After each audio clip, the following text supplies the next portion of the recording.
Hello everyone! Welcome to a very late stream.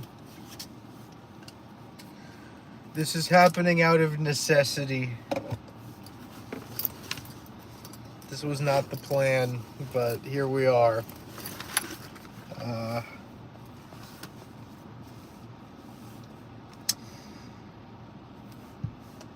Alas.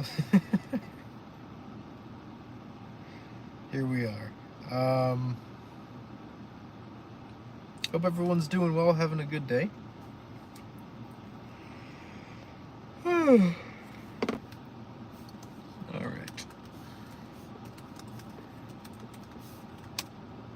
Sarah's in fancy clothing. I'm still in my church clothes. I never got out of my church clothes.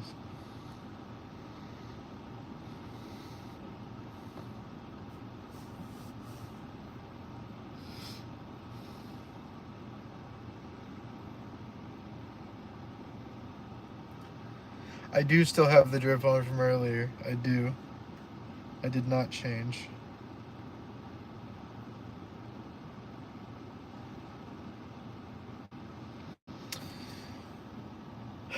I have started this stream to get out of my room because one of my roommates is very loudly playing video games with a friend of his in the room. And even if I wanted to work, I wouldn't be able to in there because they are screaming. It is very loud. So I have migrated to my car, and I figured, let me go ahead and stream. I honestly don't know if I'm going to be able to get any work done, but we'll see. Is your roommate need to be disciplined? It's not worth it. It's honestly not worth it. I'm on a small vacation, so I might dip out. No worries, Nathan. Hope you enjoy your vacation.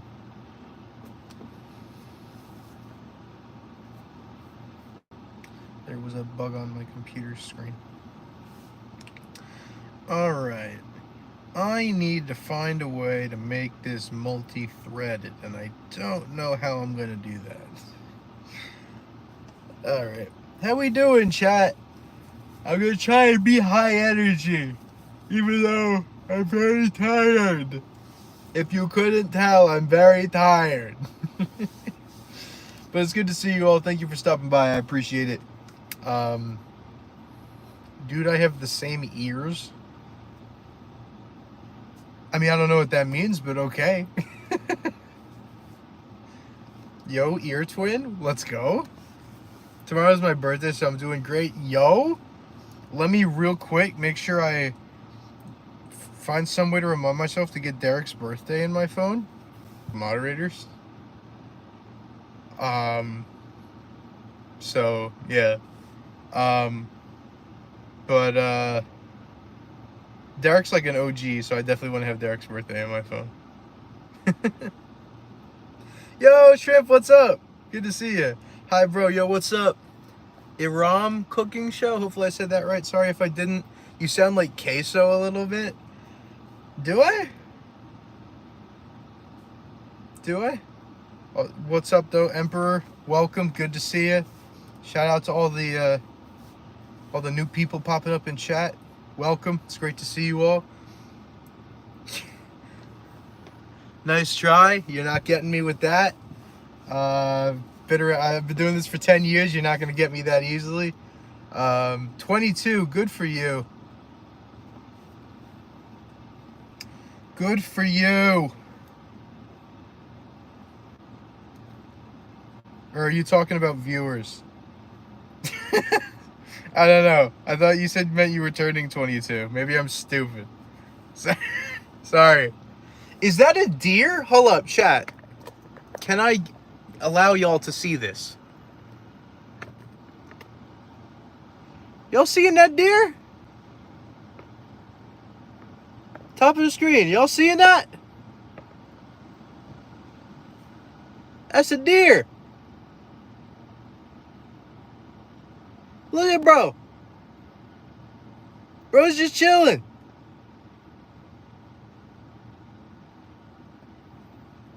Bro's just chilling. I've seen a lot of deer around lately. Yo, what's good, dog? You're on camera. Just looked over at me. That's cool. What the deer doing? What the deer doing indeed. I've seen a lot of them around. I never used to see them around like the building I live in. I've seen multiple. One of them almost walked in the front door the other day. I thought he was gonna run right into the building. That's a raccoon. A pretty weird looking raccoon. Pretty strange looking raccoon if that's the case. That's cool. Deer's just chilling. I rock with it. Bro's just like me for real. Jesus lover? Yes, sir! Yes, sir! You know it. It's a pretty giant raccoon. Facts. What do they be feeding them raccoons these days? Raccoon ate his veggies for real. Alright. Now. I need to try and like actually get stuff done, and I don't know if that's gonna happen.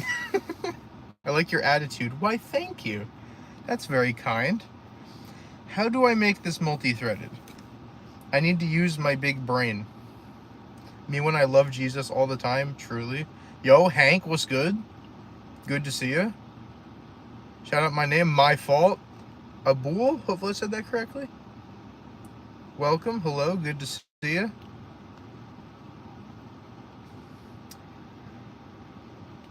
Alright. Yeah, bro's just chilling. He's still just kind of hanging out by the gate.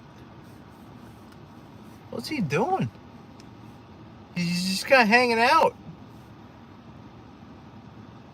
Sorry for being 3 nanoseconds late. You're all good, boss. Don't worry.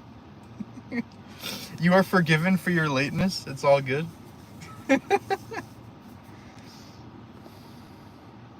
As long as you're here before 5 nanoseconds, it's all good. We have person walking on the sidewalk. Sorry, it's a couple. My bad. My bad. Didn't see the other guy. They're looking at the deer. They're taking a picture of the deer. They're excited. They're taking a picture of the deer. The deer has run away. They have scared the deer. I'm watching this unfold live. It's actually hysterical. He's running towards the building. He's running towards the building. Sorry.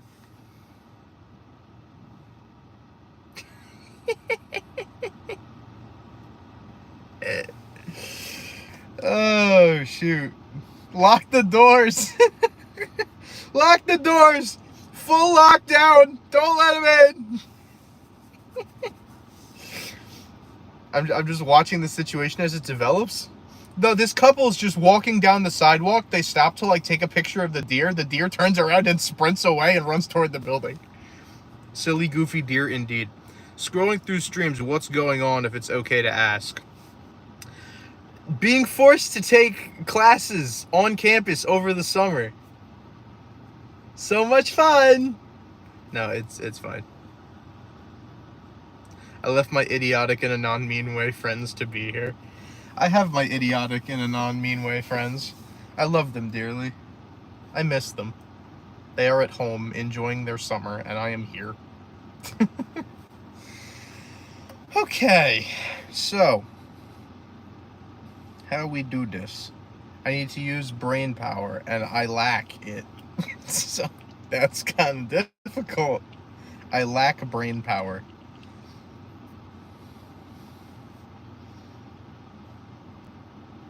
This bit is fine. This does what I needed to do. You love them dearly, but good one. Yes, I love them dearly. They are very near and dear to me.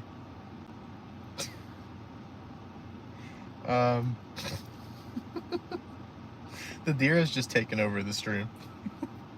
Are you studying? I'm trying to do homework because my roommate is like screaming at the top of his lungs playing video games with his friend, and it's very annoying and distracting, and I don't want to be in my room right now. So I'm in my car. It's just where I go when things are annoying or I want to stream. I just go to my car. What game is he playing? Some regular show fighting game or something. Not anything I've ever heard of. Best of luck, buddy. Thank you, Abul. I appreciate that. Let us see. I need to break this problem into sub-problems and have all of them do the same thing, but just on less stuff. I have a set of nodes, and I need to divide the work among different threads, so each thread is only dealing with a certain number of nodes, so they can all happen in parallel, so it happens faster. But I'm struggling because all of the nodes relate to one another, so I'm trying to figure out how to best update them, and it's being annoying. Can you screen share your homework? I don't know if that's the best idea. There's probably several academic integrity rules that would be breaking. All right.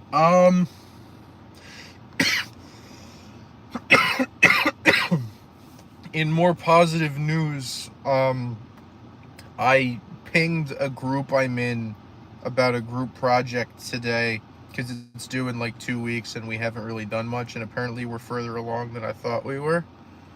So that's good.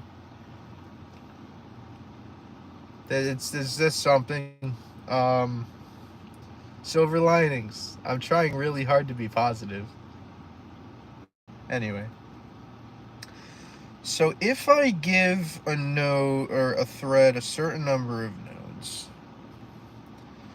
is it going to be able to update those nodes in such a... Is it?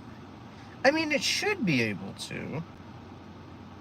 But, like, it can't update them until the end of the tick. Because, like, if there's interleaving and they're being operated on at the same time, then it's like...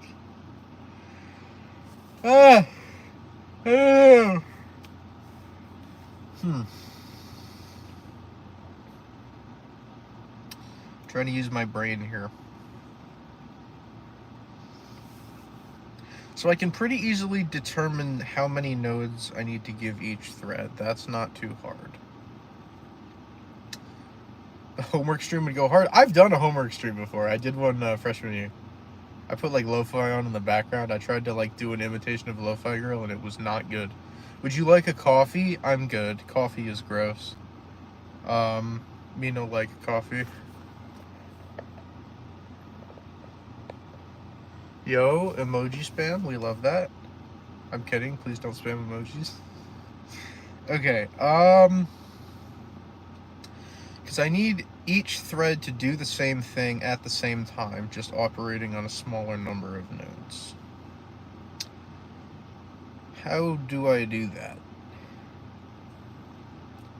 Because I need them to update the nodes, but I need them to update the nodes in such a way that other threads aren't operating on the updated nodes. They're only operating on the nodes before they get updated.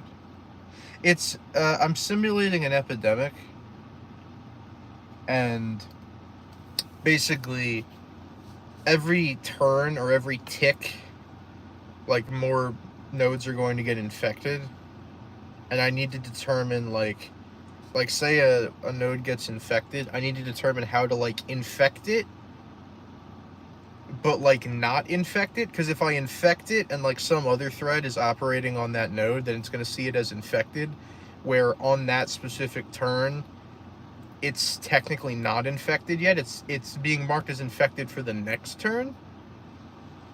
So if something else is trying to operate on it this turn, I still need it to not be infected yet. It's almost like I need to make a new graph and give that, like, the updated ticks, or the updated node values, and then, like, set it later. But I don't really want to do that, because then I have to make a copy constructor, and I don't want to make a copy constructor. There's got to be an easier way to do this.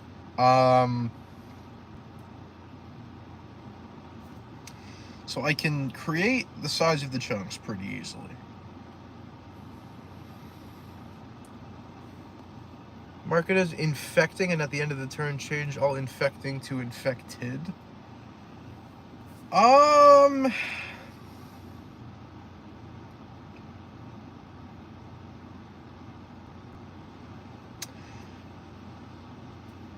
But, like, then multiple nodes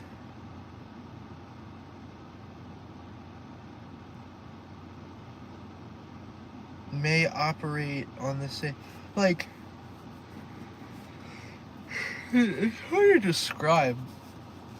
Because, like, there's multiple things that are being checked for on every tick. So, like... yeah, I can't just set the state.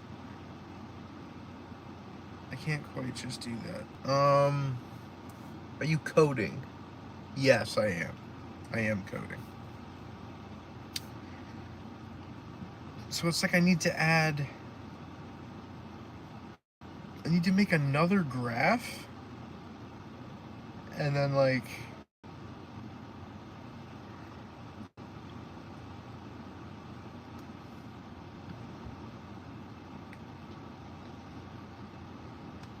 add the new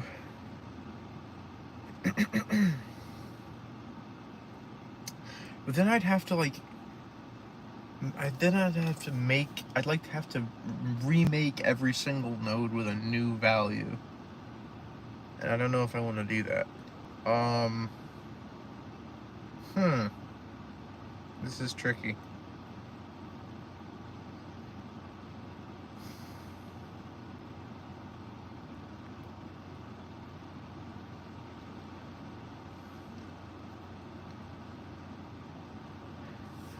Because, like, I can't just update the nodes. Because, like, if a node is updated by thread 1 and then thread 3, it's like a neighbor of some node, and, like, I need to check. Well...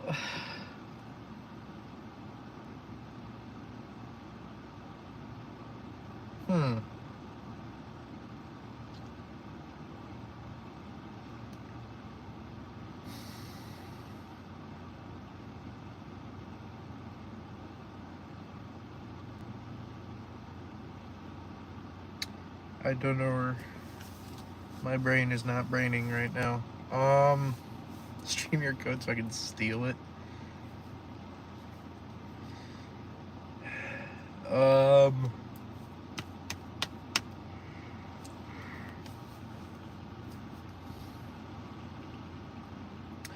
Maybe I could just do the checking?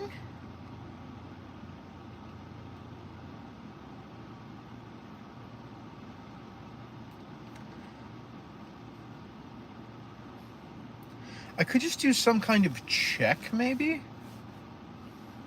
Like, I have some variable, and, like, if the node is going to be infected on the next turn, I could set that variable, and then, like, at the very end of the code,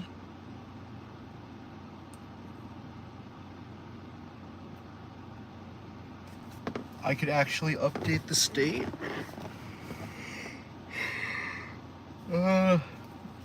Maybe? It's like I want each thread to take a chunk, then basically analyze each node of that chunk.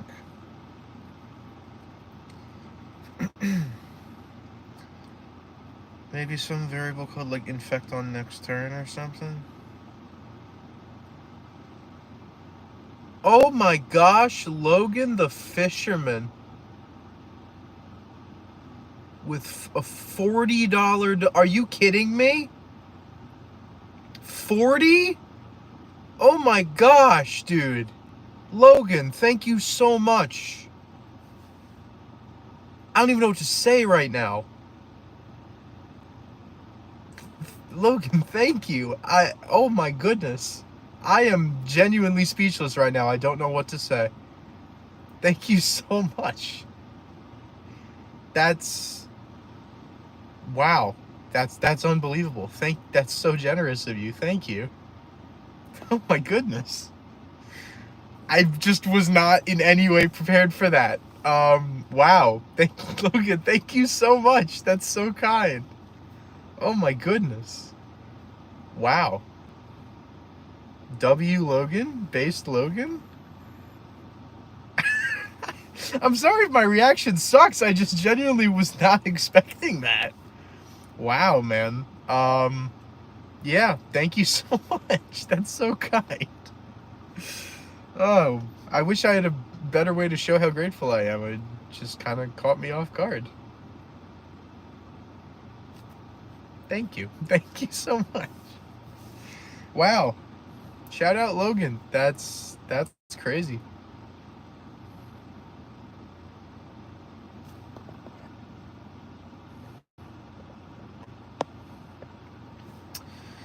All right. Wow. I just really was not ever expecting a donation less than I was expecting it there.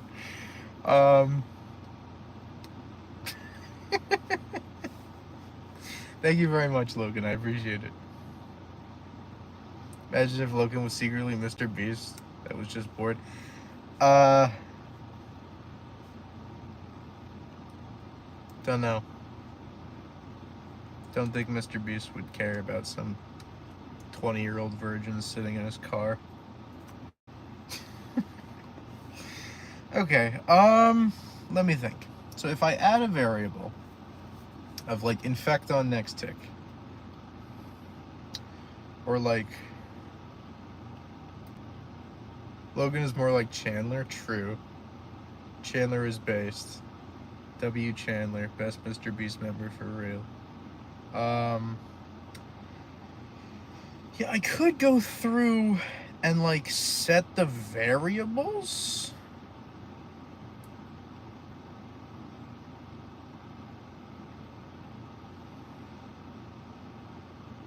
Because like I'll be operating on the same nodes regardless. I'll just be adding them to like a different... Hold on. I've got an idea.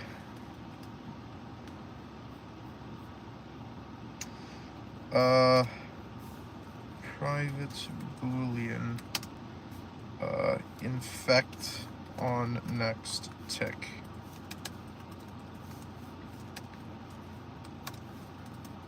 Private boolean kill on next tick.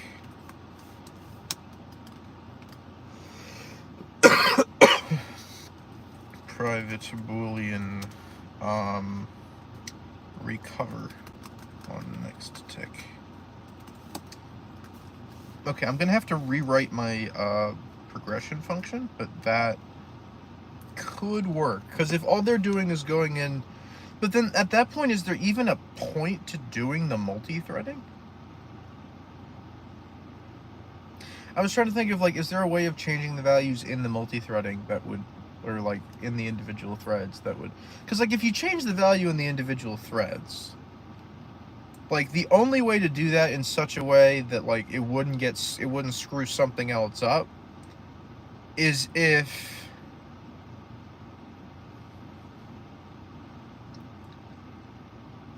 I like made an entirely new graph object and added the nodes to that, and then just set it equal to the current graph at the end, or set the current graph equal to that at the end. And that, I don't want to do that. So I like this better. So it can like do the processing in the threads and then update back in the big array at the end. Just want to show support. You're obviously working hard to expand your education. Just want to show support. I have a friend who's in college, and it's not, although it's not my thing, I can see it's tough. Aw, Logan, thank you so much, man. You know, that made my night. I mean, listen, I've actually, honestly, I've had a pretty good day today. I went to church with one of my best friends, and that was enjoyable. But you know, nights sometimes get a little bit tough for me.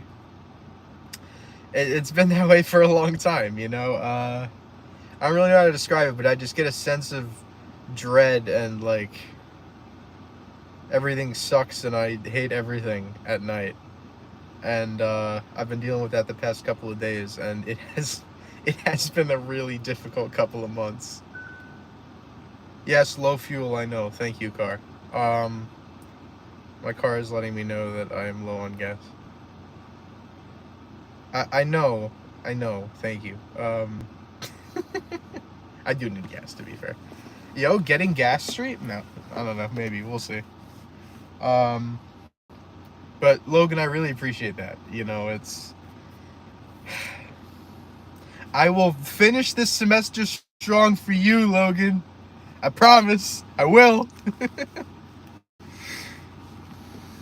I will finish strong for you, my friend. Alright, I guess I'll need setters then.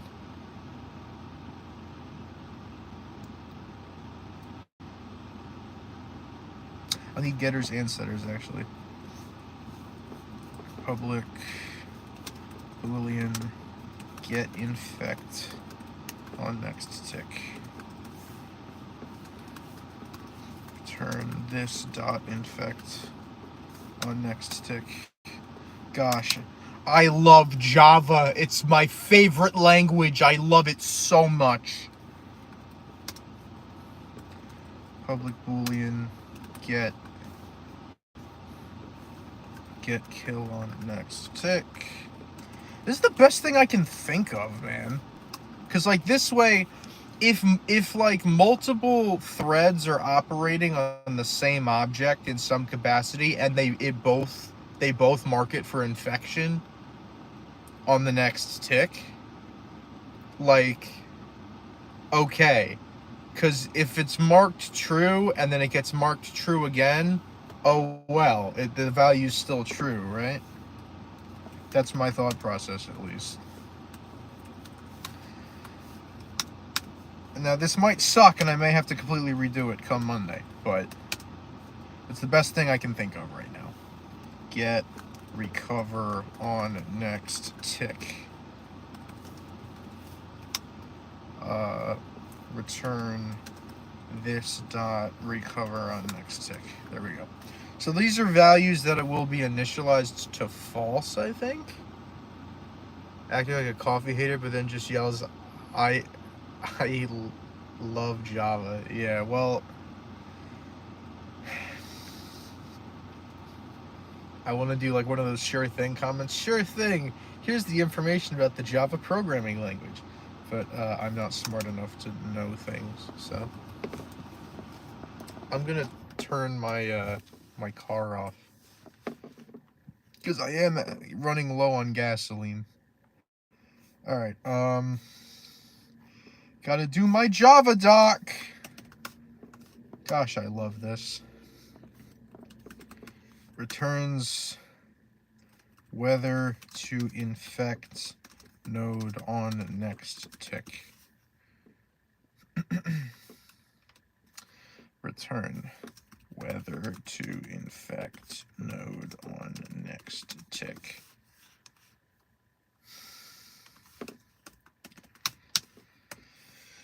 Returns whether to kill node on next tick. Yeah, I think this, if this works out the way I think it's going to, this might work. Because I'll set these in the threads, so if there's overlapping, well,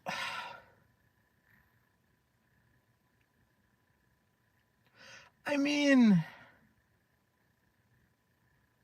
it might not be exact.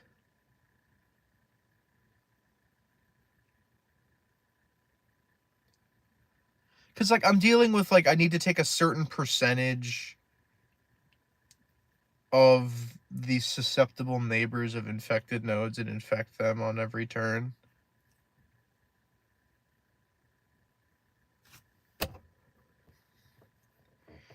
And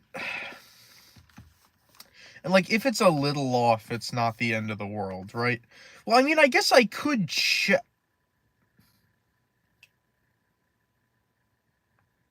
Hold on.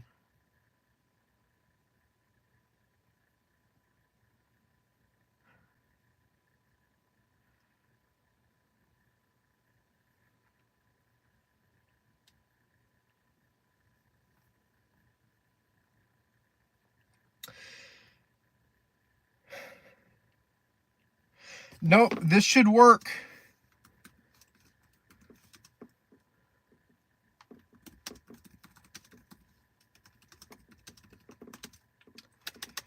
this should work. Because I could, like, make an if statement that checks, 1, if the node is susceptible, and 2, if the Boolean value is not already marked as true from another node. That way I can get as close to the approximation as possible.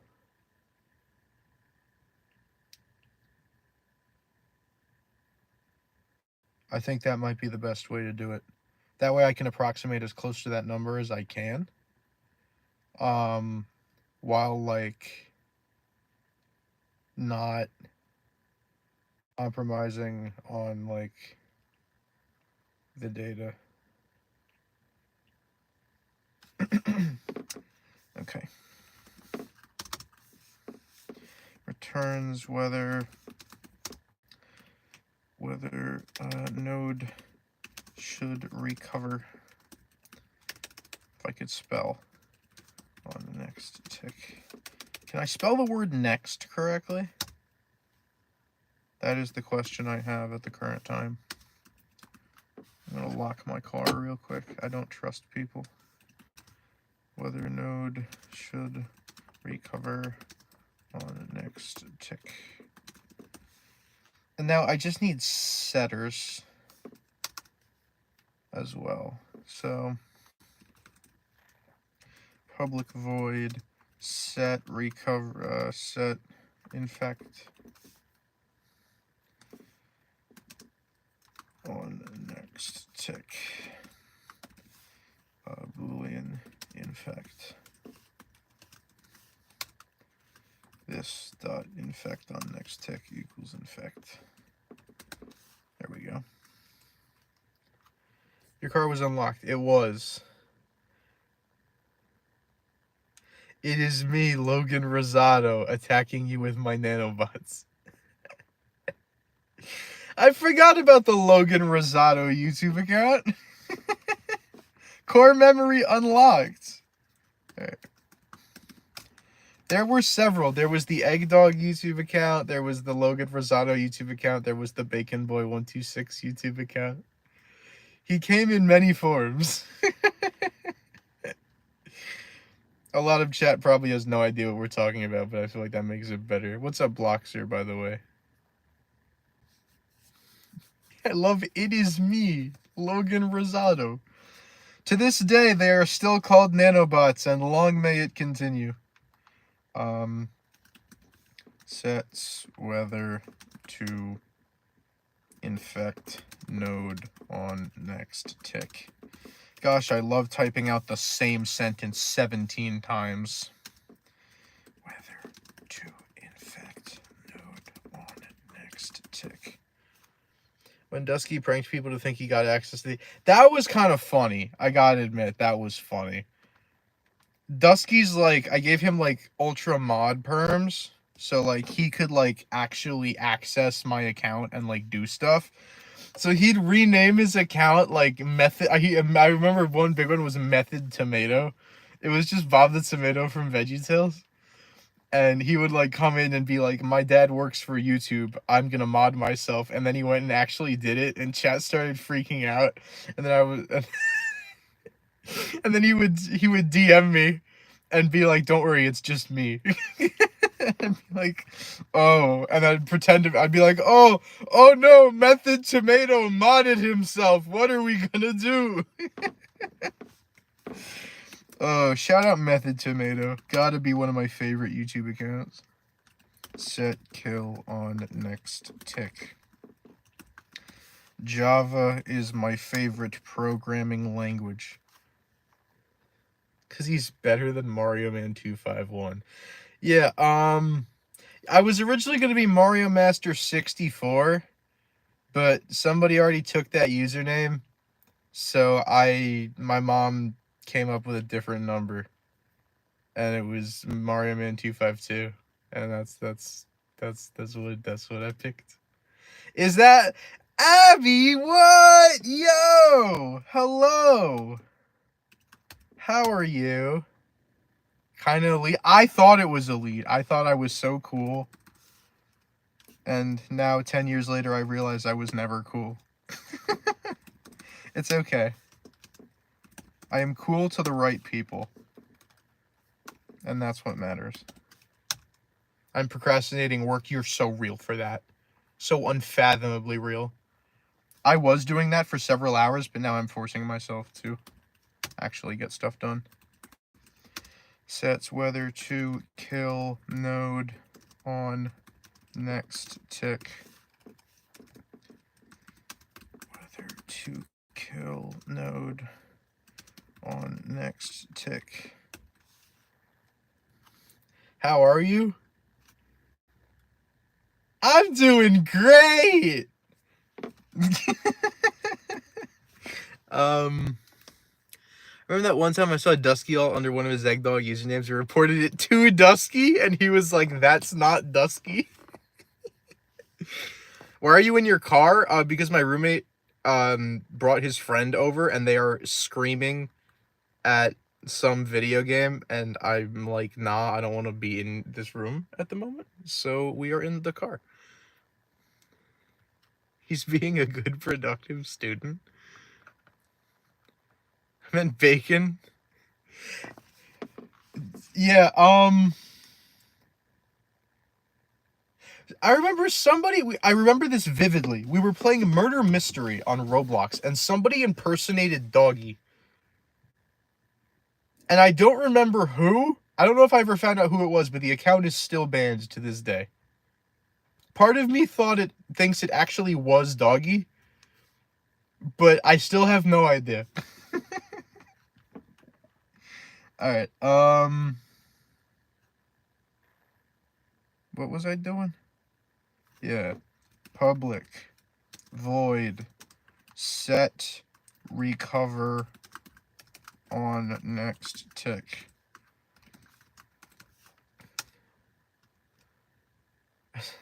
Someone probably impersonated you at some point. Wouldn't be too surprised. Although it's hard to impersonate you because you change your username like every month. So no. Are you coding? Yes, ma'am. I am Java-ing at the moment. It is so much fun. Boolean. That's not where that goes. Work with me, please. Boolean recover.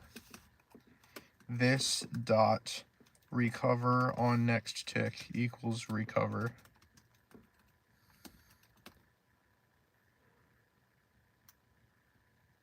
Someone went around impersonating the mods. It's like, you ever see those like bad Instagram like accounts where it's like, hey, it's me, Michael Jackson. I'm not actually dead and I need $500 to drop my new album. I love the internet. All right. Sets whether node should recover on next tick.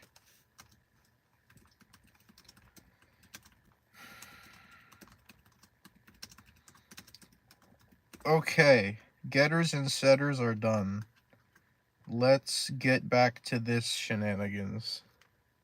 It's Luigi. What? Crazy. Just so you know, your 1000th subscriber was my alt. That is like, that's the most my channel thing I've ever heard. That's funny. Are there any leaders for next fall who aren't in this stream right now? No confirmed leaders, no.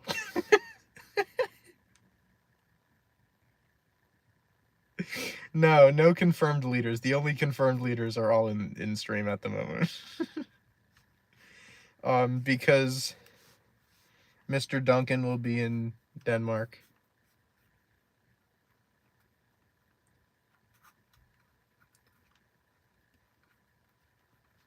I don't know about other person who would rather go gym than go small group leaders meeting, but you know.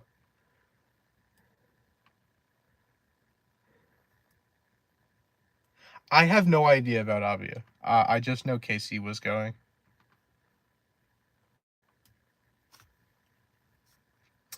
Okay.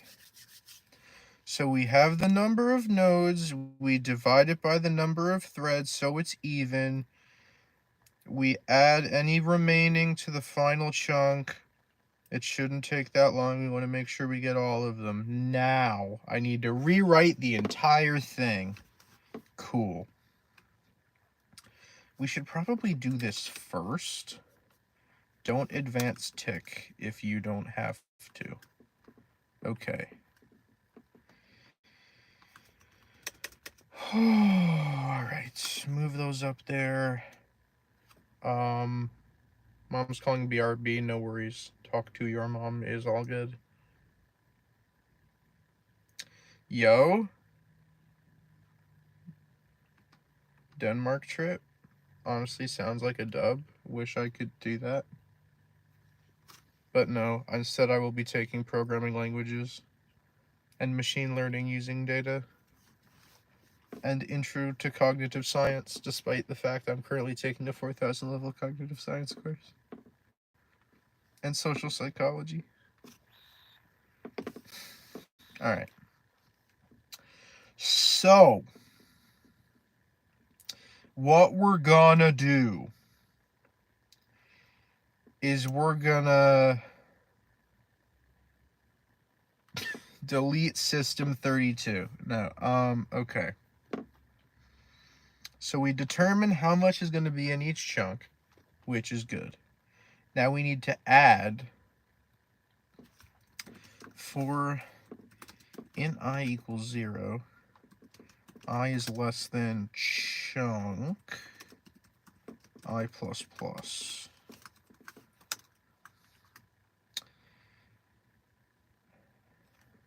No, that's not the right thing.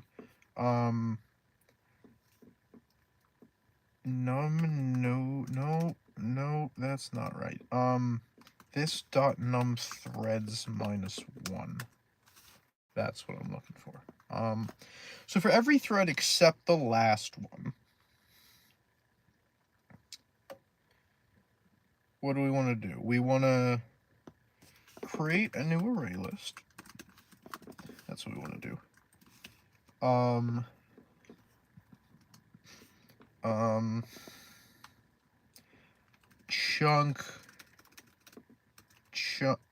Chunk of nodes.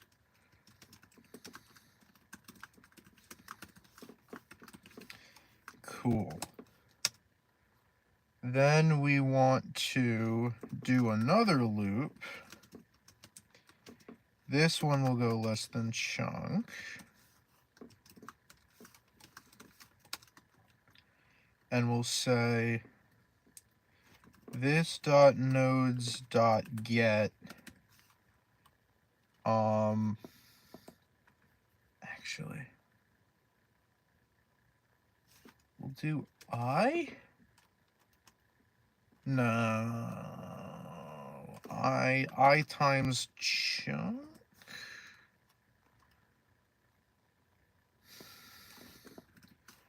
I plus 1 times chunk? Is that how that would work? Is the math mathing in my loop variables? I don't know. Yeah, that should work. I think so. Yeah. So get that node. No, oops. Chunk of nodes dot add. There we go. We're making progress, chat. We're probably not making progress.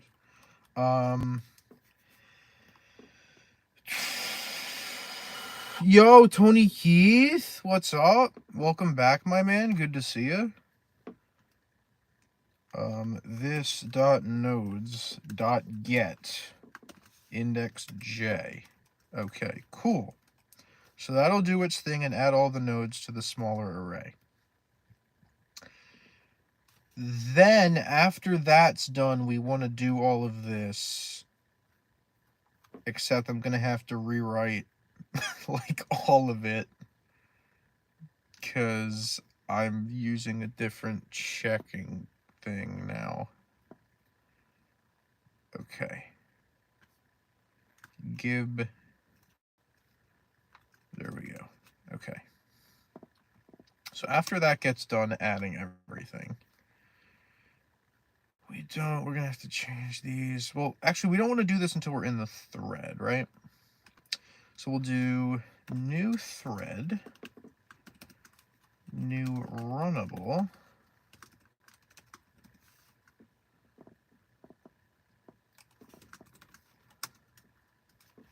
dot start. So that'll run the thread. Public void run. There we go. All right.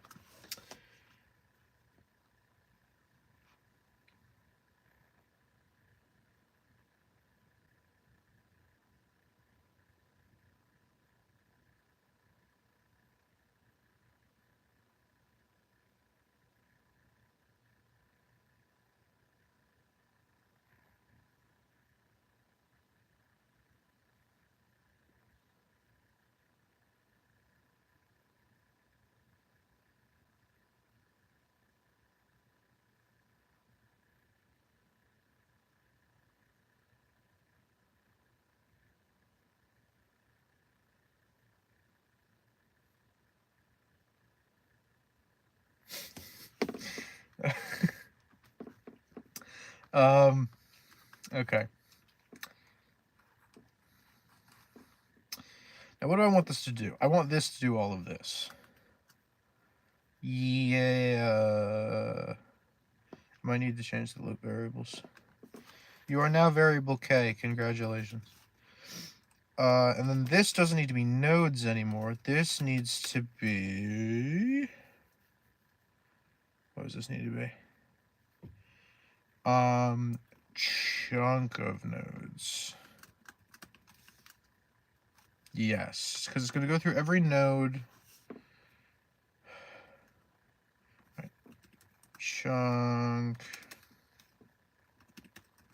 of nodes dot get. Okay. And then if it is the number of ticks infected that it needs to be. Mike is very excited by this development. I'm sure he is. Did I ever tell you guys the cheese fries story? I've definitely told you that story before. Type 1 in chat if you've never heard the cheese fries story before.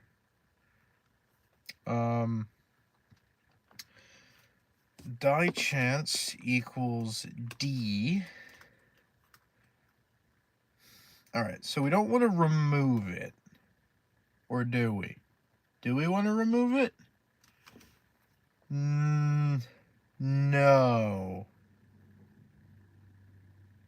We want to say n dot set kill on next tick true. Right.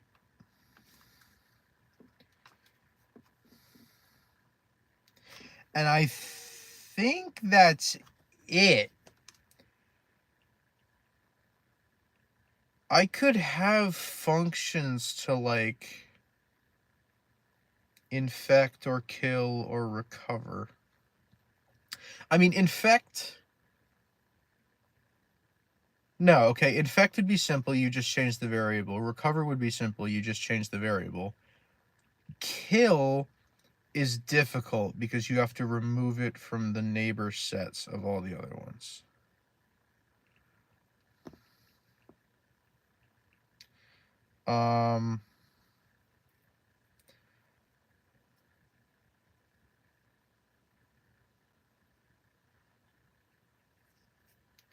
And then if it's marked to be killed, we don't want it to be added to any of the other ones. Well, it's already infected in this case, right?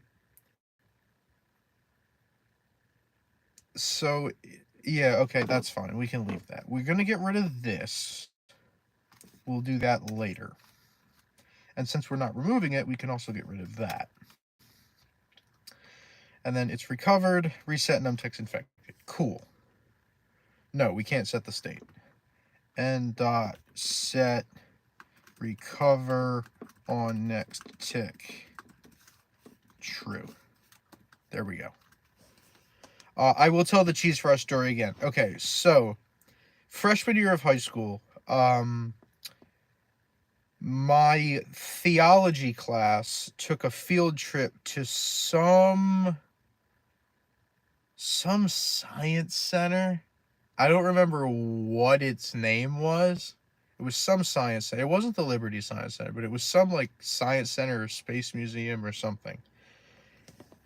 And there was a food court, and like we were taking a lunch break, and we were still somewhat unfamiliar with each other. Like we knew each other, we knew of each other, we had class together, but like it was freshman year, and I was trying to make as many friends as possible. So I figured, okay, I'll spend a little extra money. I'll get cheese fries for the table to look like a super cool, awesome guy, right? And so I buy cheese fries, and I bring them over to the table. And Mike remarks, "You know, Jack, I'm not gay, but if I was gay, I would go for you." Simply because I bought cheese fries for the table. So that's the cheese fries story, and that's kind of how our bromance started, was because I bought some cheese fries on a field trip. Okay, so this is what? This is if this doesn't happen. So that this is if it's just already infected. It's been infected for one more tick. And then collect infected, collect neighbors. Okay, cool. This needs to be a chunk of nodes. Chunk of nodes. I need to remember to do that.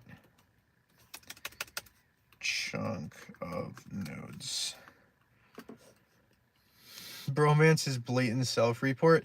Well, listen, I don't know what else to call it. He's like very adamant about the fact that he likes women, but he is like the least straight person ever when he talks in my chat. Like, I don't know what else to say on this. Okay, we're looping through again. Why are we doing that? Screw it. I won't change my code. Chunk of nodes. We don't need this to be I. We need this to be something else. We can do K. K is fine. These should also be K. I'm just realizing.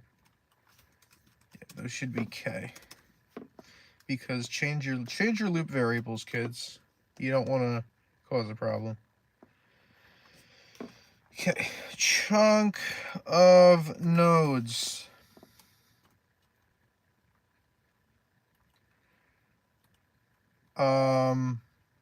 If it's infected, we want to add it to the list of infected nodes.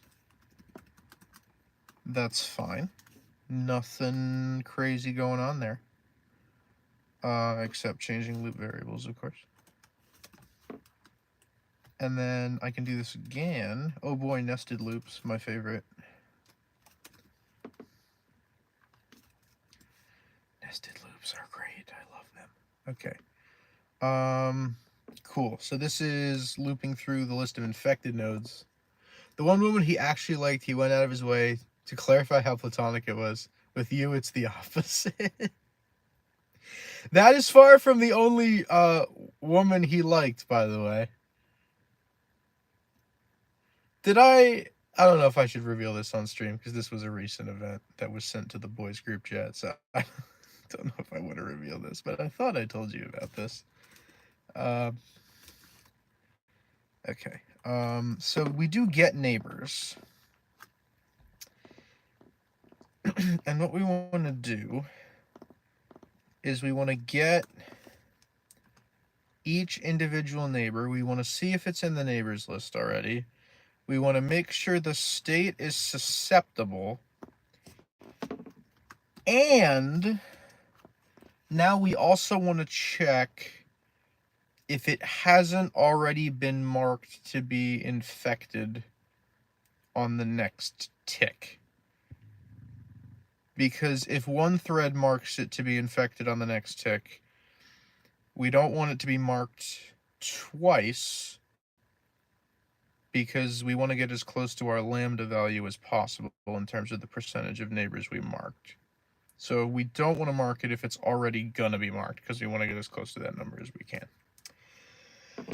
So m.get infect on next tick is false if all those things are the case. Add it to the neighbors. Then go down here. We don't want to set state. That's not what we want to do. We want to set infect on next tick to be true. Are you making a virus? Kind of. I'm simulating an epidemic with a program. So in a way, yes. Okay. So each time for each thread, it is going to check if there's any that have been infected for the maximum number of ticks that they can be infected for, and then either kill them, or set them to be killed, or set them to recover at the end of the turn. Then, actually, I'm stupid. I can do this in one loop. I'm so silly. All right, just say this dot num threads. And then say if I equals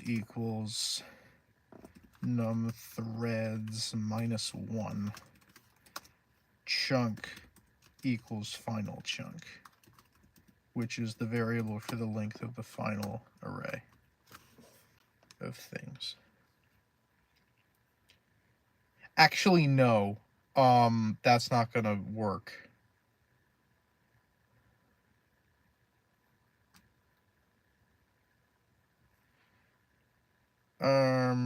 No, that won't work. Sugar.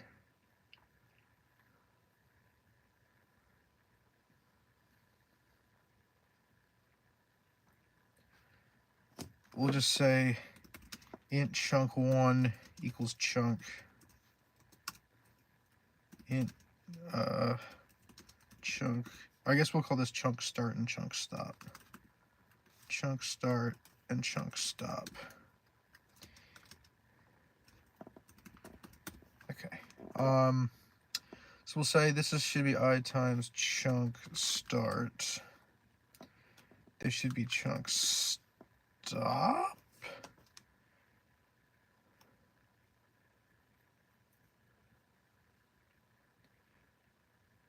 No. No.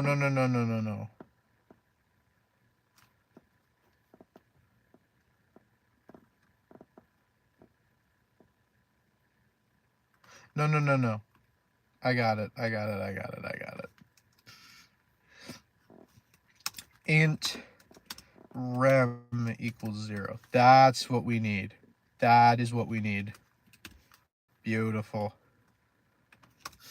If I equals num threads minus 1, rem equals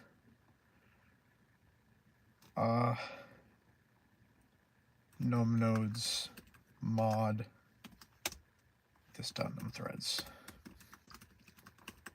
Beautiful. And then that'll get added on the end of the loop variable. Cool. Okay, that should work. That should work, I think. So for each thread, it's going to go through and add everything that it should add.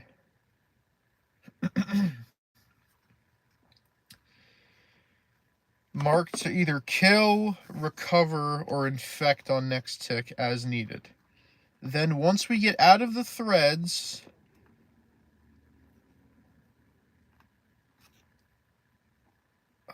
how do I wait on thread completion? Because I want all these happening at the same time, but is there a way to wait on like thread completion? So these should all be happening at the same time, which is great.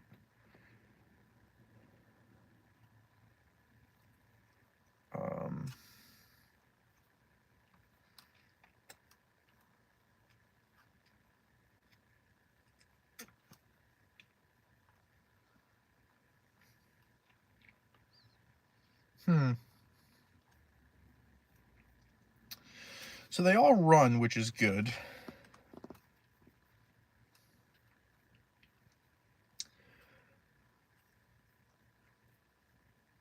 But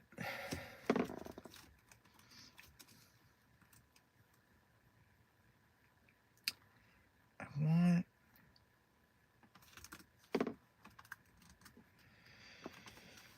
So they should all finish. I need a way to not progress the program further until all the threads have finished running. That's what I'm trying to figure out.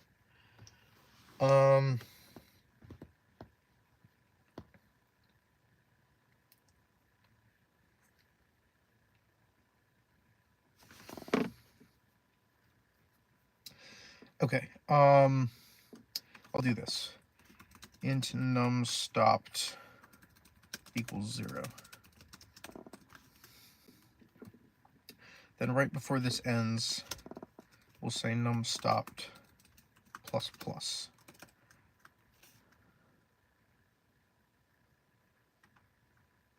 What?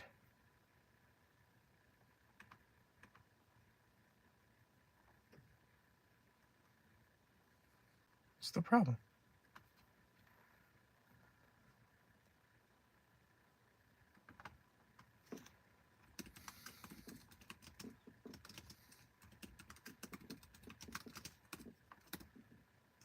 Okay, I guess I can't do that. Gosh, I hate threads so much. Each thread has a Boolean variable for its finish or not, and the program waits until all variables are true. I mean, that's kind of what I'm trying to do. The problem is something that, like a variable that I instantiate outside of a thread cannot be changed within a thread, which is kind of smart because you don't want, because it's accessible to all the threads. And this is one case where I actually want that value to be accessible to all the threads. But I'd have to declare it globally, or like where all the threads can see it, and it won't let me update it within each thread.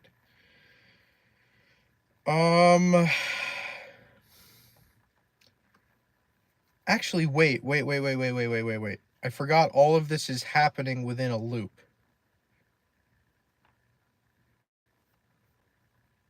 Haha, I think I found my solution. Hi, Snowy. Int num finished equals 0. Every time this loop runs... Well, no, because that'll just start the thread. That'll just start the thread, though. Every time through the loop, it's just going to run the thread. We don't know when it finishes, so maybe that isn't the solution. Gosh darn it.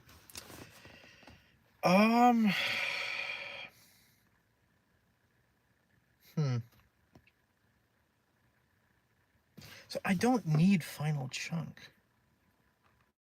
Final chunk doesn't need to exist. I sent something through Discord. Check when you can. It's good news. There is a gnat or something in my car, and it's really bothering me. Also, I am sweating. I'm sweating profusely. Okay. Open the door. It's still humid and gross out. That's not really gonna do anything for me. Guess I could turn my car back on for a little bit. Get my air cranking. Cool myself off a little bit. It has been very muggy and gross lately up here. I can say that.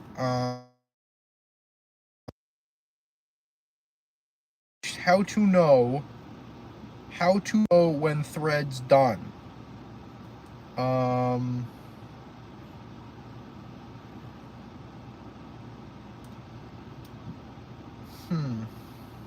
If you do the gas buying stream, you can run your car for light and AC. I should get gas. Why don't I do that, actually? I tried to kill the gnat. It did not work. I'm taking a break and I'm getting gas. Because I have 24 miles left and I'm worried that I'm going to run out.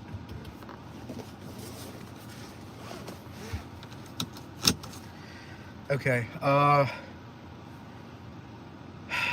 guess I'll go to the gas station I know. It's 11 p.m.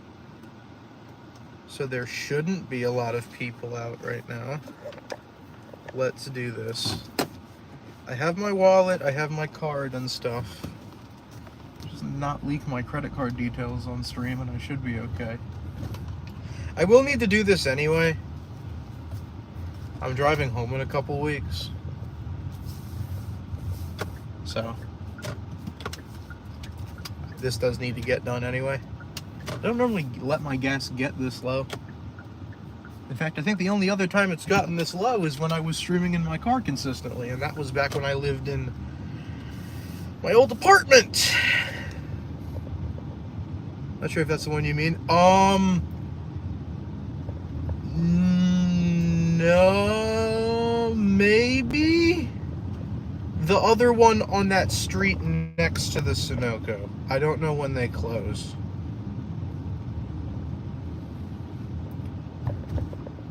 That one typically has slightly cheaper gas. Or maybe it's the same. I don't know. Oh well. I have enough miles to where if something's closed, I'll just find one that's open. It shouldn't be that big of a deal.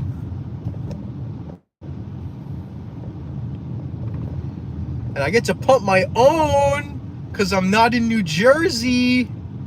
I've actually gotten pretty decent at, I mean, it's not hard. You just stick your card in, pick your type of gas, and hold the nozzle. But, you know, being a filthy New Jerseyan, I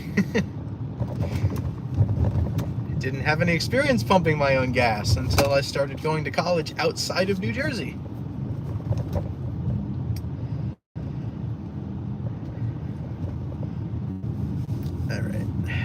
I've got my wallet, I've got my keys. We should be good to go. Let me see if unnamed gas station. Dang, Yankees won't pump our gas for us. True. Only state in the union.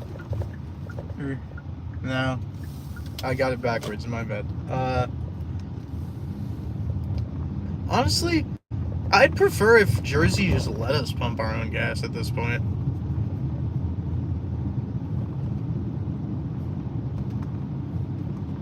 I don't feel like sitting there and waiting for somebody to wander over. I'll pump my own dang gas. I know how to do it. That's probably one of the things stopping people from changing it at this point. Is the fact that New Jersey people don't know how to pump their own gas. This looks open to me. Alright, this looks open to me. Alright. Dang, prices went up, bro. Alright. Hopefully I don't get shanked. That's not a joke, by the way. Alright. Gas pumping time, chat. Let's go. I will be leaving my phone in the car, just so you're aware. Pop the hatch.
The deed is done, chat.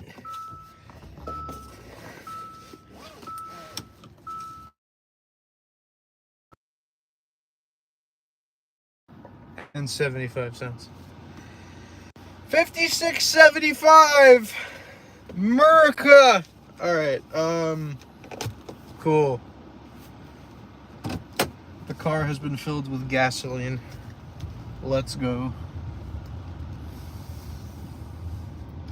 We love paying $3.59 a gallon. All right.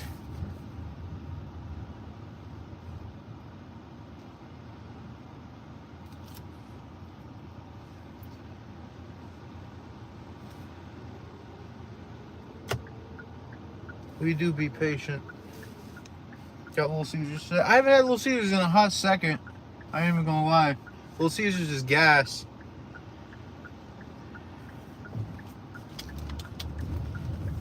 Now I'm all about the deal though when I'm ordering food. You gotta give me a good dealer.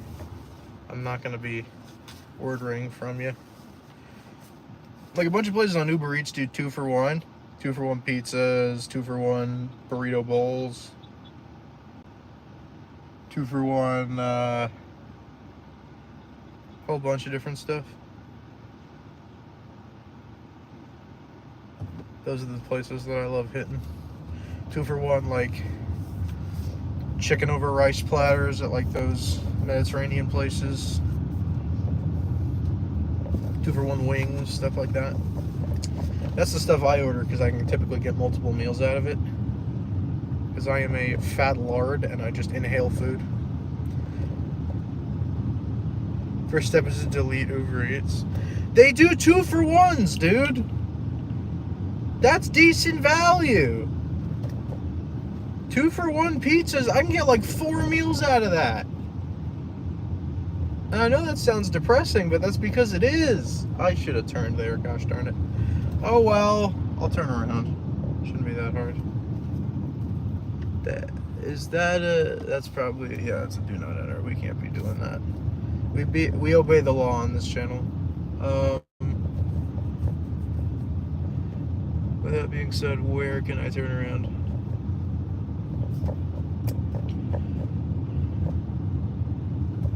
I could go visit Jemmy, Eric. I'm right in the area. Say hello to the boy. What's the delivery fee? It's typically pretty steep. Some places have no delivery fee, but overall, like their fees and stuff are fairly steep. Of course, it does depend on how much you order. The thing is, I have an agreement with my mom because I got a smaller meal plan this semester that I get 2 Uber Eats orders per week on her. And that's why I've been doing the 2-for-1. I've been taking full advantage of that. So that's what I've been doing.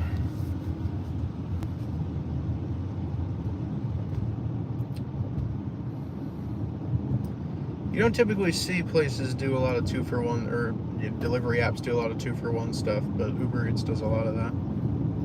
Although delivery fees are outrageous no matter what app you're using.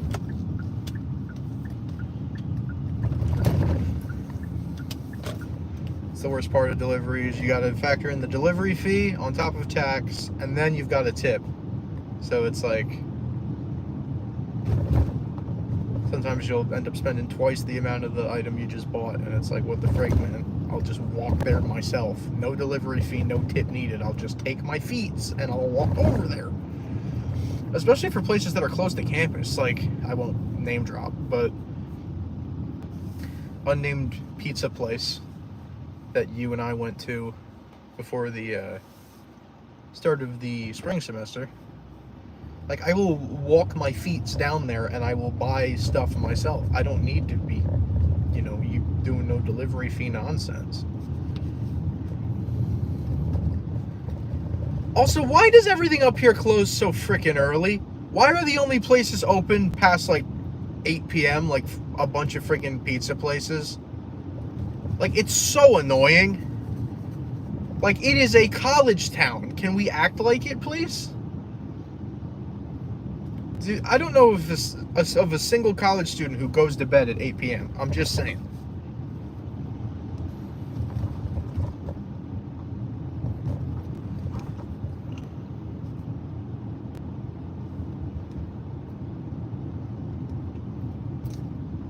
Alright, we have made it back to the parking lot. Quest successful. Get gas. Reward 200 XP. Also, slight plug, non-spawn, but shout out AFK Journey. Great game. I have been thoroughly enjoying. Oh, you gotta be fudging with me. I was gone for 2 seconds!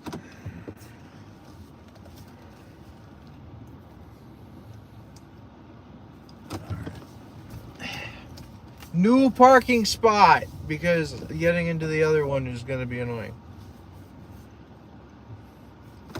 Alright. We've done it. I did it. You did it. Alright, cool. We are so back. Alright, gas get. Let me check my finance. They're in financial ruin, but it's fine. I'm kidding. I'm okay. Okay, we are back. Time to scoot the seat back and get back to work. Alright.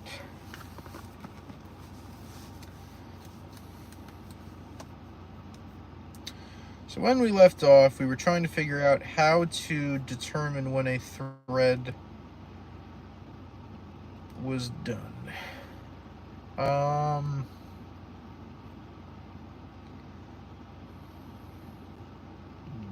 We can't use the outer loop because that loop is just going to...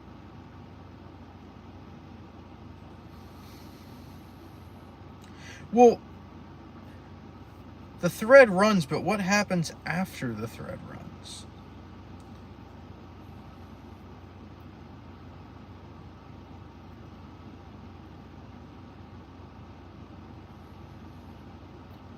Is it just going to return to the main thread? Because if it's just going to return to the main thread, then like...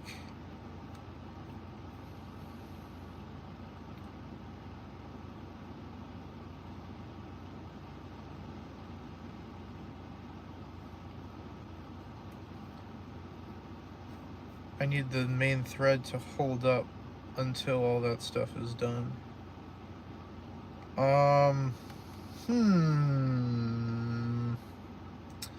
What would be the best way to do that? I don't know.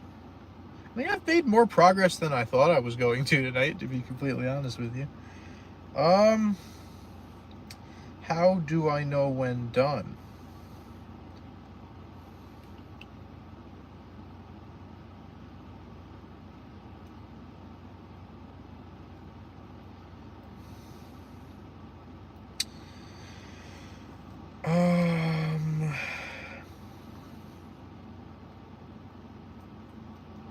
Is there some kind of blocking call I can do? I could do like X number of blocking calls, what like that would be. I don't know what specifically does a blocking call in Java. I know like client server stuff does a blocking call. I'm not making a friggin' server just to stop this. I need some way to stop.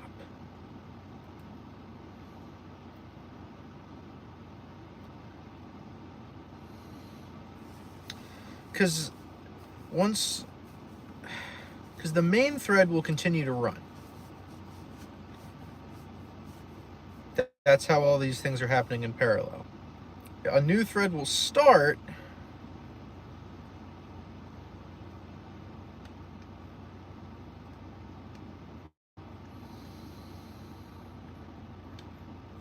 But the main thread continues to run, which starts another thread and so on and so forth. But then when that main thread finishes, I need some way for it to block until all the other threads are done.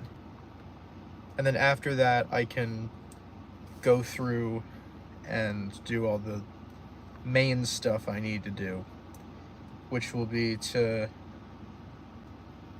mark everything that needs to be marked, kill everything that needs to be killed, and then update the neighbors accordingly. And then calculate tick data and increment the tick number. Not sure how I would do that. Maybe I could Google it. Well, I'm not connected to my hotspot, so that's unfortunate. I mean, again, it's more progress than I thought I was going to make tonight, so W.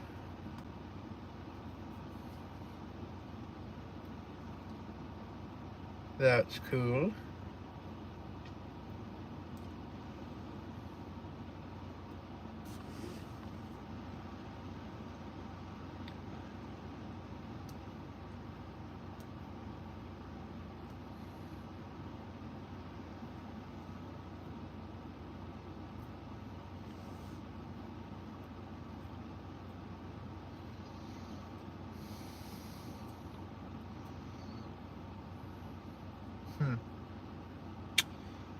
I'm okay leaving this here.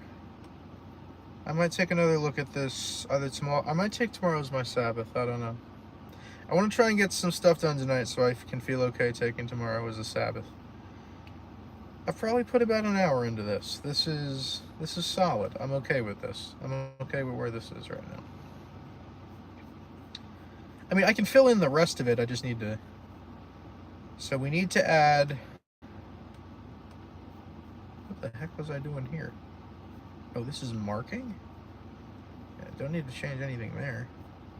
Alright, I'll add the rest of the stuff. I'll just say... block until threads finish. Then I want to do the other stuff. So for in I equals 0, I is less than this dot nodes dot size I plus plus.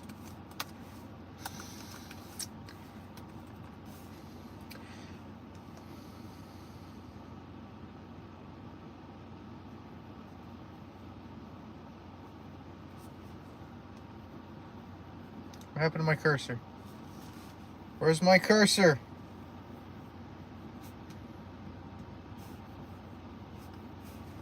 I lost my cursor. Not sure how that happens, but I've lost my cursor. My cursor is no longer showing up on my screen.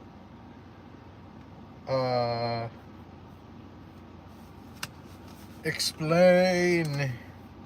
How has this happened? I can't close apps. I can't do anything. Oh, and I hit Control S and it's back. Sure, of course.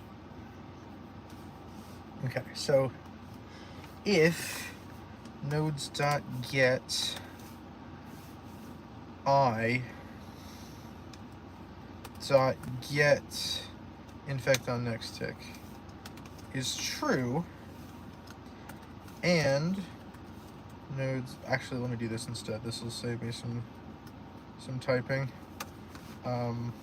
Node n equals nodes.get I. Thank goodness everything in Java is by reference. That makes life so much easier. Why?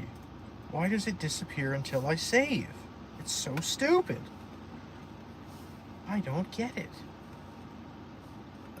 Alright, and n dot get state is susceptible, and dot set state I, and dot set set infect on next tick false. So if it needs, it should be infected and it's susceptible, infect it. If n dot get kill on next tick equals true, then we want to kill it. This is the complicated one, because we have to remove it from nodes, then go through the entire array of nodes and remove it as a neighbor in every node where it's a neighbor. Why don't we do the easier one first? Get recover on next tick. If that's true, this should be a function call.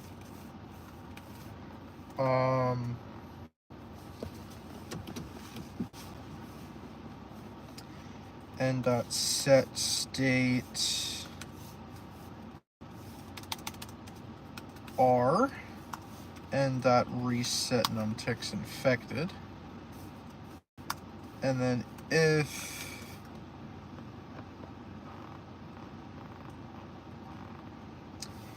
N dot get kill on next tick is true,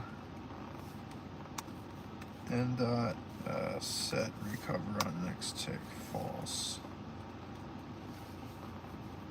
Actually, I think we want to set all of these to false until they're like proven otherwise.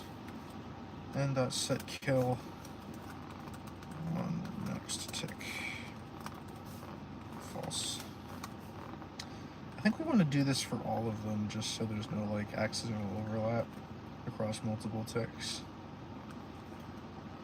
Okay, so if we need to kill it on the next tick, then we're going to do this dot nodes dot remove.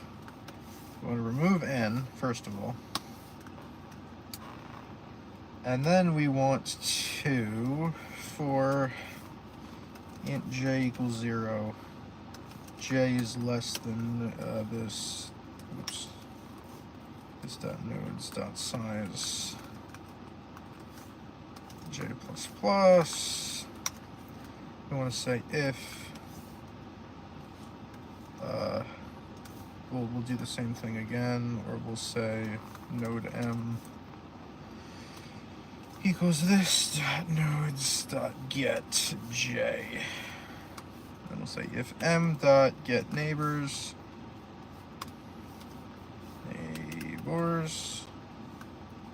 dot contains n, the one we're trying to remove, then m dot get neighbors dot remove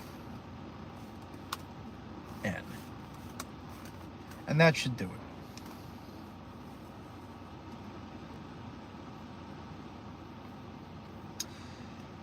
So that's the nodes themselves updated. And then what is this referring to? This is this big for loop. So after all that's done, oh, sorry. I need to update these as well. Per element. There we go. Now we want to say ticknum, this dot ticknum plus plus, and we also want to say this dot count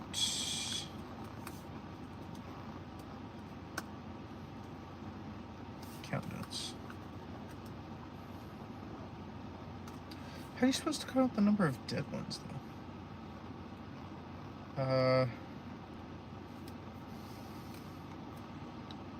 Num dead, num infected. Okay, I'm getting rid of this. I'll just do it myself in here.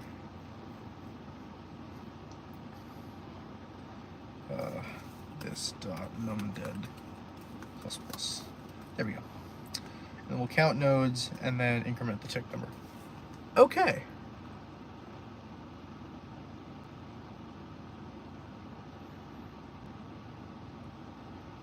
So I just need to figure out how to do the blocking, and then this should hopefully be okay. This file is now almost 500 lines, which is not ideal, but I had to write my own graph wrapper because I didn't take the previous class where they had a graph wrapper. Gosh, I love doing previous classes' homeworks to do current classes' homeworks. It's so much fun. I love it. All right. I think I'm going to stop there because I kind of can't take it anymore. We need to figure out how to block and wait for the threads to finish. And then we should be okay, assuming my logic is correct, which it may not be. And I may have to do this all over again, and that is totally... would not at all be surprised if that's the case, to be completely honest with you. Anyway, we're good for right now. Cool. I would like to be able to close the program, please. Thank you. Now, the other thing I should work on is my operating system's homework,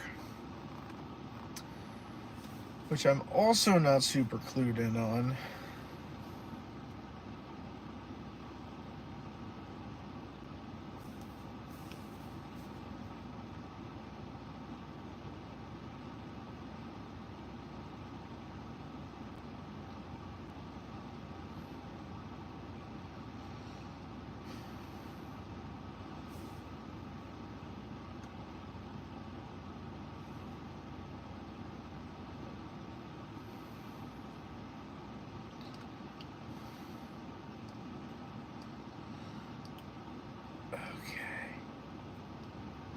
Appreciate y'all sticking around, by the way. Okie dokers. Let's go gambling. Aw, dang it. Aw, dang it. Me when I opened 2K packs when I was like 14. Let's go gambling. Yo, lovely, what's going on? Programming ASMR stream. Indeed, y'all are getting educated, as my dad would say if he were here. You youngins, pay attention. You're getting educated on the Java programming language. Anyway, you probably don't want that, and I don't blame you. Alright. Homework trace for operating systems. I have parsed command line arguments, and that is it. Cool. If you don't enter the right amount, it yells at you.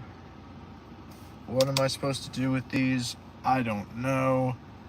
Was that my partner's job? No, my job was to set up the server client connection. That was my job.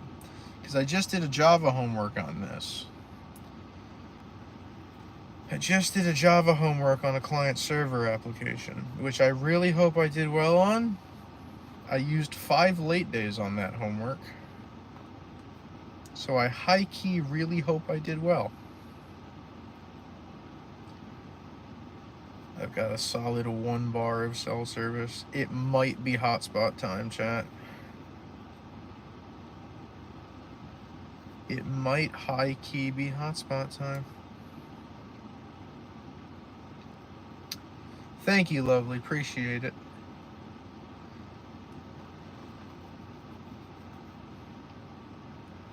Firefox is the best browser. I have completely lost the internet connection. Cool. Not connecting to the public city Wi-Fi. I would rather lick a tree. Okay. I'm gonna freeze up for a second, chat. I'm activating my hotspot. Turned from the Shadow Realm. Alright. You said it would probably be graded this weekend! Why is it not graded? Sorry. Shout out the Java TAs and mentors. They are high-key W. They're grading my article review as well. Cool. This is due Monday, and I don't know if I intend on submitting. Do we finally have grades? Holy smokes! Ain't no way! That's crazy, chat.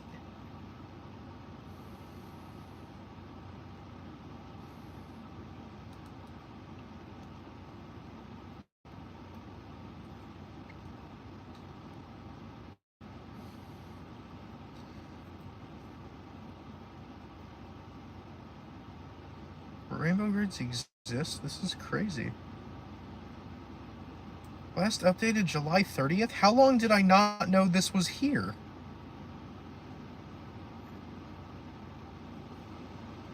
I actually did worse than the average on homework too. Okay. Not significantly. I'm barely clinging on to an A minus.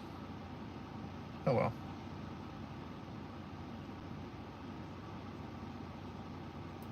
Grade cutoffs might be lowered. Supposedly, according to an anonymous source, this professor does course evaluation incentives that may or may not include dropping a homework assignment. So, yeah, seems like we're doing okay.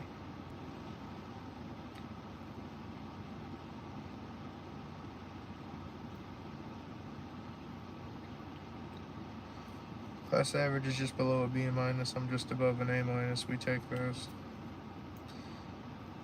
Average on reading assignments is a C? Really? You don't even have to do the reading.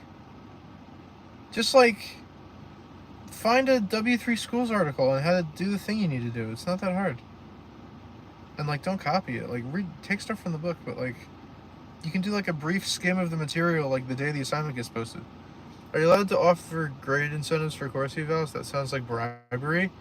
I don't know if you're allowed to do it, but everyone does. My physics professor did it freshman year.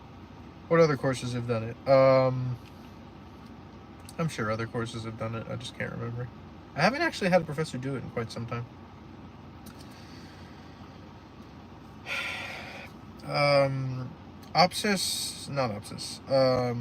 Algo and Fox didn't because the grade cutoffs got lowered. But this is just what I'm hearing. I don't know if it's actually going to happen. I certainly hope it does, because then I can just completely check out on homework 5, and I would high-key love to do that. But honestly, the grades are looking okay. I don't hate it. I don't hate it at all.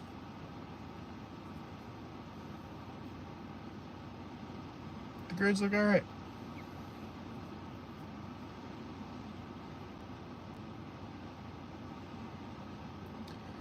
Let's hope the homework 3 score can continue that. I have a feeling this one might be rough. Like, as a class, I have a feeling this next homework assignment might be rough, grade-wise. Like, when I was doing peer grading, there's someone that just had, like, typically they will give you, like, a zip file of, like, all the files that people submitted, so you can look through them and, like, run their script files and test stuff and look at their code and their manuals and stuff. Someone just legitimately had 0 files. Like, 0 submitted files. And then no other person who I graded was I actually able to run their scripts or their code. Which I don't even know if that's necessarily their fault, but I just couldn't get it to run. So I gave them all like 2 out of 5, which I don't know if that's super fair, but I was having issues running their code and stuff. I gave them full credit for the manuals though, because the manuals look pretty good. Just can't run your code, and that's kind of important. But yeah, I have a feeling this one's going to be a little rougher on the grade scale here. I have a feeling we're going to see something more towards that yellow range on this one. Maybe orange if things don't go so good.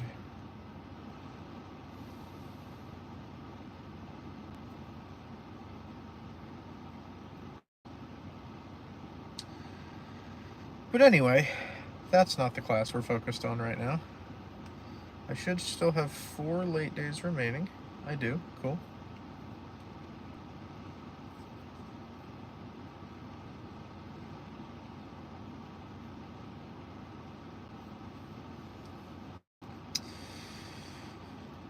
I was here to check example code. That's what I was doing. Can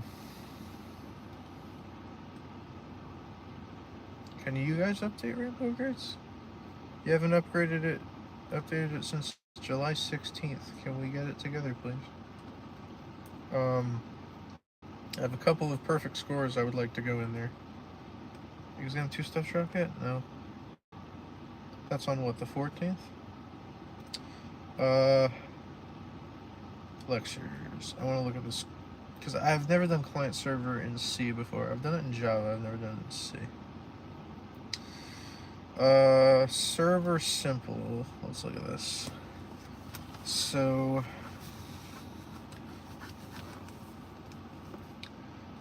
create a socket address for your address and the client's address.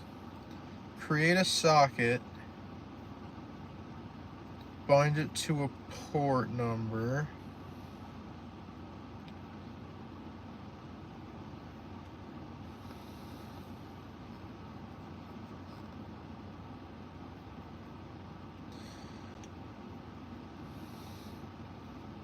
and then bind socket address, my address, listen for connections. That should block, and then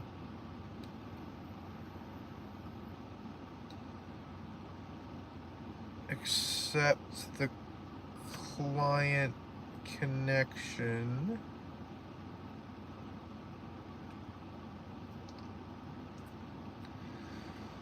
New socket file descriptor equals accept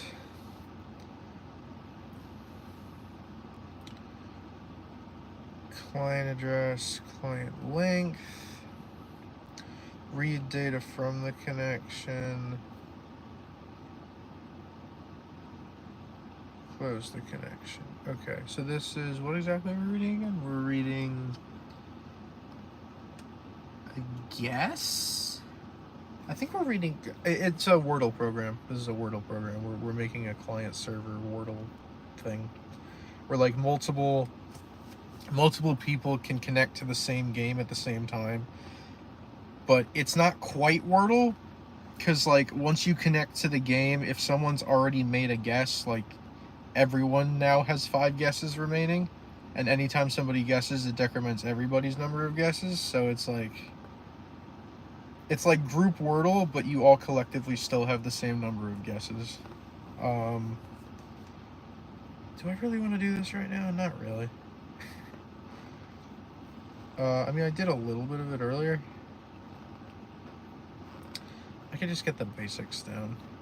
I did not go to lecture, so I have no idea what any of this is. Something like this. Somewhere to store what we're reading in.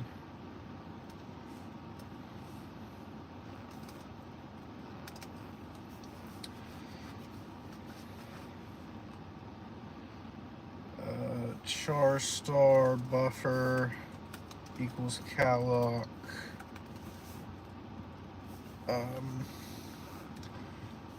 Well, everything that we should be receiving should be 5 bytes, if I remember correctly.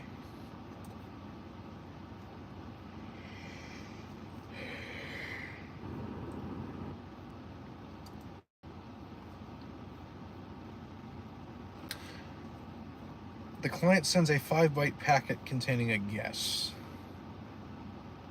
Cool.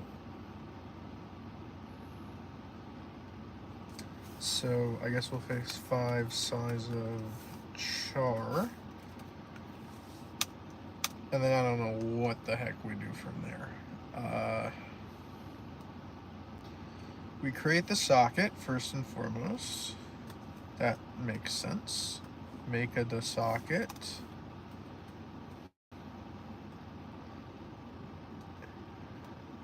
Then binds to the port number. Except the port number, instead of just being some arbitrary port, is Which command line argument? The first one. So this should be port none.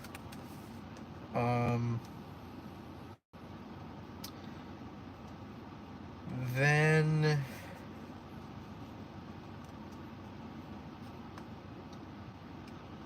what was the next thing?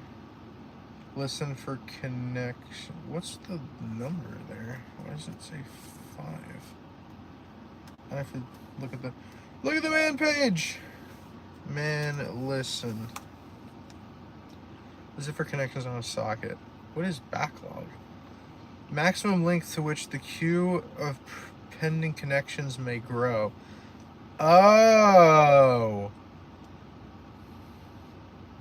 If a connection request arrives when the queue is full, the client may receive an error with the indication of econ refused. Okay. Did they give us a limit? How many people should we be able to connect? Did they tell us? Or is it just like whoever?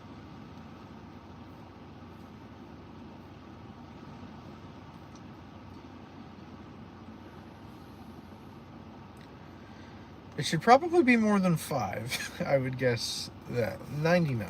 I think that's a fair number. Accept connection. Then read data from the connection. This is all coming straight from lecture notes, so don't at me. I did not go to lecture. I slept in. Because I'm on my phone the entire... I'm on my phone the whole time anyway, so there's like no point of me actually going to lecture. So I just sleep in instead. Because I'm an EP boy. Alright.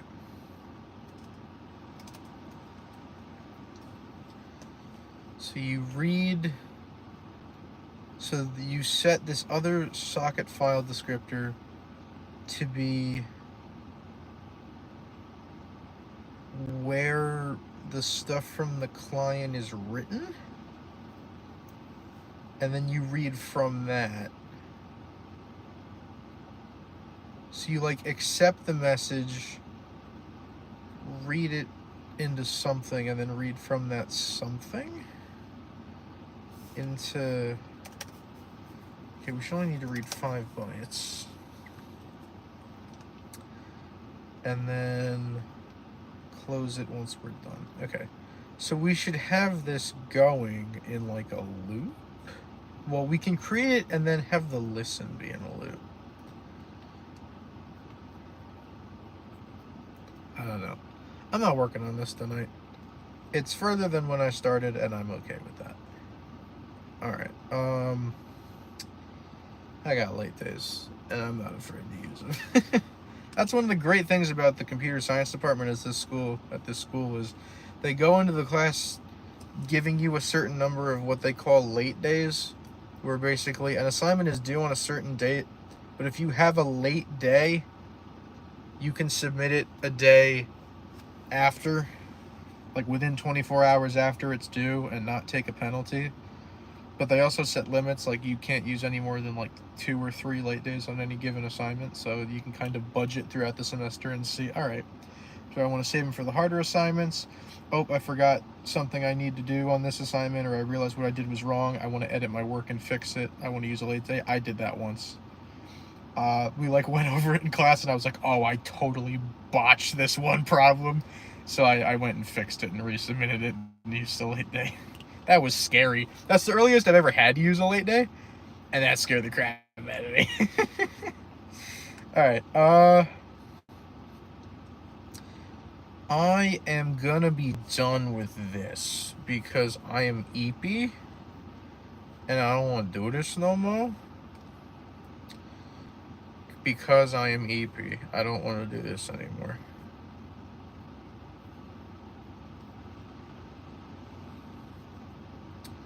Cool. Alright. Hey, you know what?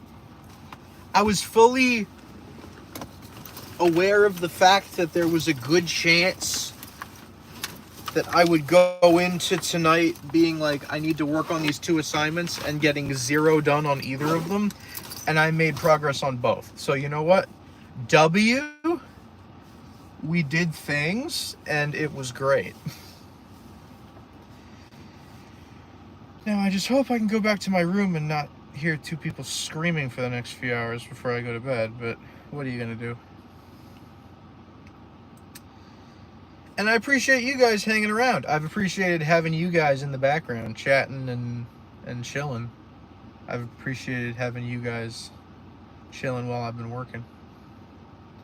You know, I wanted to stream, and then I wasn't gonna stream, and then I wanted to stream again.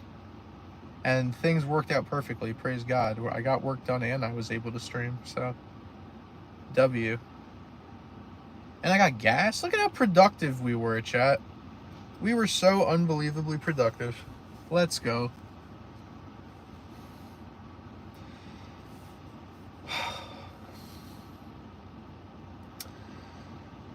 How am I sleeping in so late? I'm still so freaking tired. I don't get it. I know there's like the circadian rhythm thing where like technically like 6:30 a.m. or whatever is like the best time to wake up.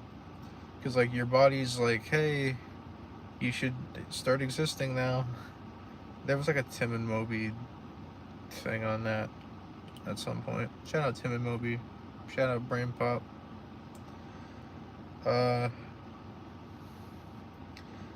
But yeah, I'm very EP. I need to go bed. But I will probably be up till 2 in the morning anyway, watching. Maybe I'll go back down the Minecraft YouTuber rabbit hole like I did the other day. Watch these documentaries on what became of all these different Minecraft YouTubers after they stopped being Minecraft YouTubers. Spoiler alert, some of them weren't good. Maybe I could take a shower, maybe I could shave. I could definitely use a shave. I don't know. There's a lot of things I could do with my evening. I'm not sure exactly what I want to do.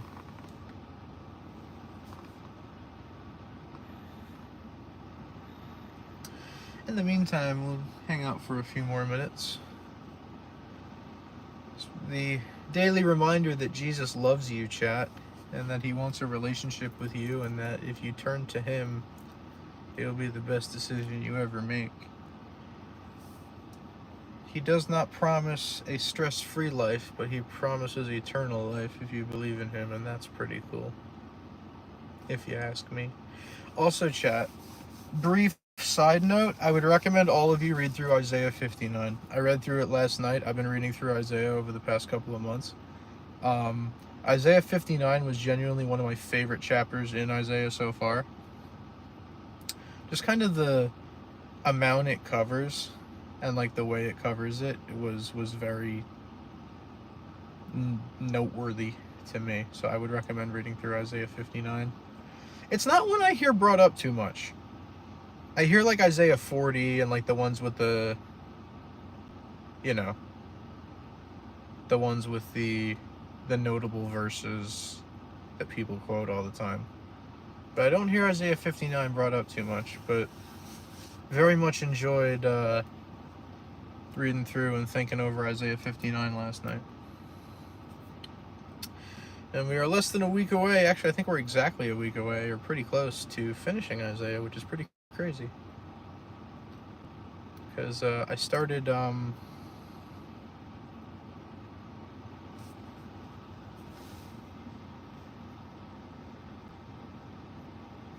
going through Isaiah not long after I got back up here. I wanted to get back in with scripture and reading through scripture consistently.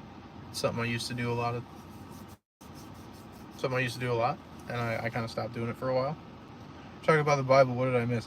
I was doing my daily reminder to chat that Jesus loves them, and I also I read through Isaiah 59 yesterday for the first time, and very much enjoyed reading through and thinking about Isaiah 59. Actually, is it gonna be able to reconnect?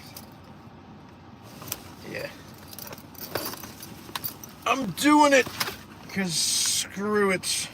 Who's gonna stop me? We're gonna read through Isaiah 59, chat, because I said so.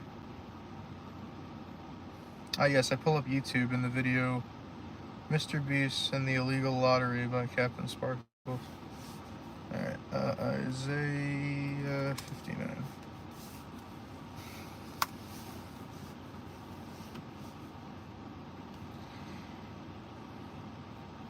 Yeah, I like this. I like this one a lot. Give me ESV. No offense to NIV, but I am an ESV enjoyer. There we go. That's I just tried to switch to ESV. What happened? ESV! Here we go. Behold, the Lord's hand is not shortened that it cannot save, or his ear dull that it cannot hear. But your iniquities have made a separation between you and your God, and your sins have hidden his face from you so that he does not hear. For your hands are defiled with blood, and your fingers with iniquity. Your lips have spoken lies, your tongue mutters wickedness. No one enters suit justly, no one goes to law honestly. They rely on empty pleas, they speak lies, they conceive mischief and give birth to iniquity. They hatch adder's eggs, they weave the spider's web. He who eats their eggs dies, and from one that is crushed a viper is hatched. Their webs will not serve as clothing, men will not cover themselves with what they make. Their works are works of iniquity, and deeds of violence are in their hands. Their feet run to evil, and they are swift to shed innocent blood. Their thoughts are thoughts of iniquity. Desolation and destruction are in their highways. The way of peace they do not know, and there is no justice in their paths. They have made their roads crooked. No one who treads on them knows peace. Therefore, justice is far from us, and righteousness does not overtake us. We hope for light, and behold darkness, and for brightness, but we walk in gloom. We grope for the wall like the blind. We grope like those who have no eyes. We stumble at noon as in the twilight. Among those in full vigor, we are like dead men. We all growl like bears. We moan and moan like doves. We hope for justice, but there is none. For salvation, but it is far from us. For our transgressions are multiplied before you, and our sins testify against us. For our transgressions are with us, and we know our iniquities. Transgressing and denying the Lord, and turning back from following our God, speaking oppression and revolt, conceiving and uttering from the heart lying words. Justice is turned back, and righteousness stands far away. For truth has stumbled in the public squares, and uprightness cannot enter. Truth is lacking, and he who departs from evil makes himself a prey. The Lord saw it, and it displeased him, that there was no justice. He saw there was no man, and wondered that there was no one to intercede. Then his own arm brought him salvation, and his righteousness upheld him. He put on righteousness as a breastplate, and a helmet of salvation on his head. He put on garments of vengeance for clothing, and wrapped himself in zeal as a cloak. According to their deeds, so will he repay, wrath to his adversaries, repayment to his enemies. To the coastlands he will render repayment. So they shall fear the name of the Lord from the west, and his glory from the rising of the sun. For he will come like a rushing stream, which the wind of the Lord drives. And a Redeemer will come to Zion, to those in Jacob who turn from transgression, declares the Lord. And as for me, this is my covenant with them, says the Lord. My spirit that is upon you, and my words that I have put into your mouth shall not depart out of your mouth, or out of the mouth of your offspring, or out of the mouth of your children's offspring, says the Lord, from this time forth and forevermore. I like this because it starts very boldly saying bad stuff doesn't happen because God can't save you from it. It happens because, right here, verse 2, your iniquities have made a separation. And I like that. Because there's the common argument of if God real, why bad thing happen? And it's not that God can't save us. God is all powerful. God can do whatever the heck he wants. It's that we, in sinning, have separated ourselves from God. And then a lot of this is dedicated to the exact nature of that. There is no justice. There is no truth. We walk in evil. We run to lies. We shed innocent blood. There's all of this about how we have fully turned to God, turned to sin, turned away from God. And it's not that God can't help us. It's that we ourselves have turned away from God. But then at the end, the section is literally called Judgment and Redemption. Right here in verse 15, the Lord saw it, and it displeased him that there was no justice. So God is angry at the fact that there is no justice. He's upset with the fact that we've turned away from him. And he says right here, according to their deeds, so he will repay, wrath to his adversaries, repayment to his enemies.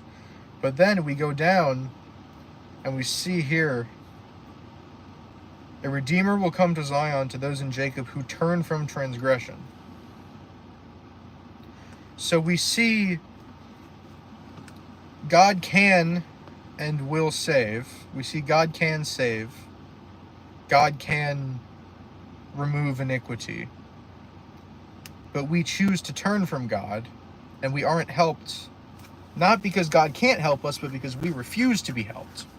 And we're selfish, and we do things our own way, and we turn away from God. Then it talks about exactly what that entails, how we turn from God, the things that we do, the fact that there is no justice, there is no truth. And then we have that God is upset with that. That is not how God wants the world to be. That's not how God wants us to be. And he says that he will repay according to their deeds. If we do evil, we'll be repaid with punishment. If we turn away from God, he will repay us that way. But we also see, first, that this is done in the name of the Lord, so that others might see how God repays evil and do what is right. But also, we see the Redeemer will come to those who turn from transgression. So it's not a lost cause. It's not a 100% guarantee. And that's another thing that is seen throughout Isaiah, throughout even Jeremiah. I read through Jeremiah last year, and it was a theme of, in there as well, as God isn't dead set on destroying everything. Even when these people have turned away from him and sinned against him so many times, he offers the opportunity for redemption. And he says, if you turn to me, if you turn from your evil ways, I will not destroy you. I don't want to destroy you. I'm doing it to teach you a lesson. To show you that this is not the way I want you to be. And I'm telling you what I'm going to do, but I'm also giving you a chance to turn away from that. And here we see, if people turn away from sin and they trust in God, the Redeemer will come. And that is a blatant reference to Christ. That is, Jesus comes and he is willing to welcome and accept people who turn away from transgression and who are legitimately sorry for their sins and want to better their lives and turn to God and be better people. He's there to accept those people. He wants to make more of those people. He wants to turn people away from sin. That's why he came.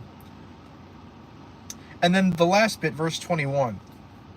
My spirit that is upon you, and my words that I have put into your mouth shall not depart out of your mouth, or out of the mouth of your offspring, or out of the mouth of your children's offspring, for this time forth and forevermore. I like that one. Because it's like, that's how it should be. If you turn to Christ and you repent, he's going to change your life in a way that's how you're going to raise your children. That's how you should raise your children. You turn to Christ. Christ saves you. You want to pass that on to your children. I listened to a quote from Cliff Connectley. It was like his final remarks on some podcast or something. And it was John 3:16 followed up with some quote from, I don't remember if it was anonymous or not, but he was quoting someone where it was, how can I receive the gift of Christ and be loved and be healed and turn away from sin and receive all the blessings that Christ gives me and not want to share that with someone else? Like, that's the most selfish and nonsensical thing to want to do. If you've been given this unbelievable gift that is just pure joy and peace and love and everything you could ever ask for, and it's transformed you and changed you, how could you not want to share that with someone else? Especially your children. They're your offspring. They're the humans on this earth you should love more than anything. And so I love here that God is like setting a precedent and saying, this is my covenant with you. You turn to me, you change your ways, you return to me and turn away from sin. You will stay steadfast to my word, and so will your offspring, and so will your offspring's offspring. So he's kind of setting this precedent of This should go across generations. This is so far beyond just a one-person ordeal. Yes, he changes your life, but the entire point is that your life gets changed, and you want to see that happen in other people, especially your children. So this is one that spoke to me very powerfully yesterday, was because it acknowledges the power of God, and that it's not that God can't, it's that he doesn't, because of the decisions that we make. We choose to turn away. And then the description of what that is, how God views it, and what he's going to do about it, and then the opportunity for redemption that should carry across generations. So this is just a chapter that spoke very powerfully to me last night when I was reading through it before bed. And I wanted to share that with you guys. So thank you for humoring me. Hello, Hunter. Yes, I am in the dapper clothing. I was in my church clothes and I just never changed. So we are still into church clothes. We joke about you getting ordained, but this is unironically a wonderful sermon. We need more preaching from you. I used to do this during every car stream. I would yap about something or another Christ-related during every car stream. Maybe I should bring that back. Then again, I do kind of want to do away with the car streams well, not entirely, but you know, I obviously want to get back to actually doing gaming stuff.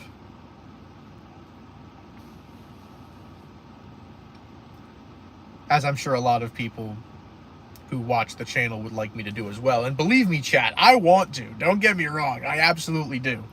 I just don't want to bother my roommates. That's the big thing. I don't want to bother my roommates, and there's no clean and comfortable way to do this from my car. I can't bring my charger with me. I have nowhere to plug it in. My computer's battery running Roblox and OBS and Chrome and whatever else the battery's just not going to last the full length of a stream without a charger. Plus, I don't have my monitor to use. It's just, I can't comfortably transfer from my room to a car. And it's not easy to find a quiet space to stream where I'm not bothering anybody. So unfortunately, car streams are just how it's going to have to be until I get that opportunity, which I should. One, I'll be home in a couple weeks. And two, my fall living arrangement is I have a room to myself. I'm in an apartment with some other people, but the actual room is mine. So as long as I'm in my room, which I'm assuming will at least have enough room for a desk and a bed, that should be plenty of space for me to stream. And assuming the walls are thick enough that I'm not bothering people, you know, I should be able to actually stream normally again. You should do carpool karaoke, but it's worship music and or Gregorian chants. I've heard of significantly worse ideas. We should do like worship. The problem is I don't know like worship songs. I don't really know that many. Like, I know Living Hope, I know some of At the Cross, I know Build My Life, I know a couple of the other ones we've done at large group. Some of them are actually stuff we sang in like little children Catholic church stuff, like First Friday Mass and stuff. But then like other more modern worship stuff, I don't know that much. So I don't know how well a carpool karaoke would go with that. I know a few other ones. I know Praise. I don't even know if this is considered a worship song. It's called Wave Walker. It's more of it's actually fairly old. It was in a really old Dude Perfect Battle video.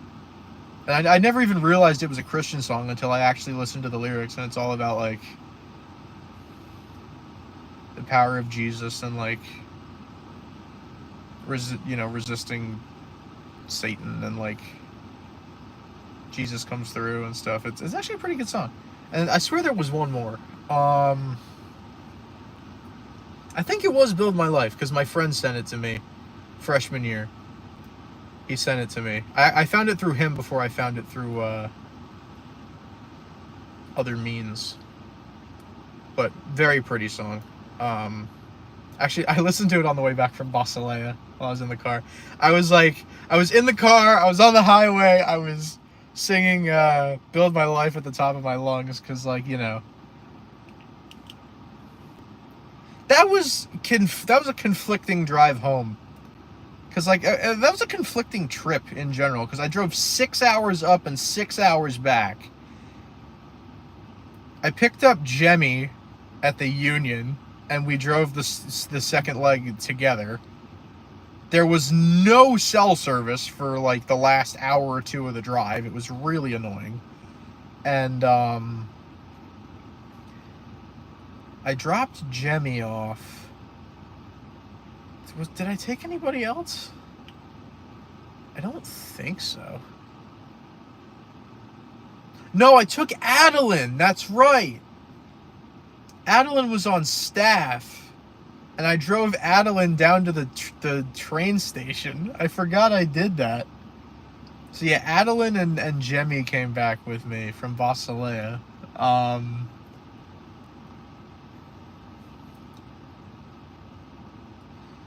We should sing Here I Am, Lord at Large group. I would be down for that. There's a worship channel. Honestly, there's a bunch from my childhood I could probably put in there. That's one that comes up at Mass every now and then. I'm just gonna go through a bunch of, like, hymnal, Catholic hymnal songs. I Am the Bread of Life. I love this song. In fact, Fear asked me a couple years ago what my favorite, like, Christian song was, and I'm pretty sure I said it was this. Amazing Grace is Amazing Grace. On Eagle's Wings is also a fantastic song. How Great Thou Art is also one of my absolute favorite songs. We sang that at Basileia. A little bit. Also, Eric, I don't think you were at... No, that was the other Eric. That was Ginger Eric. But there was a worship night at HVCC during the spring. I went with Lucas and Ginger Eric. And it was actually really great. It was a great worship night. And then I think a couple of the people who participated in it went to Basileia, and I got to meet them, and that was pretty cool. There was some really, really cool people at Basileia. Let's see, what else do we have? Here I Am, Lord. One Bread, One Body is a great song.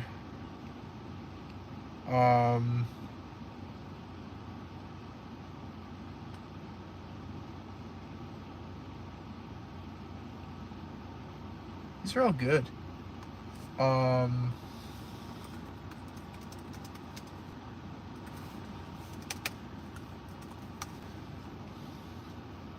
Yeah, Shepherd Me, O God is a good one.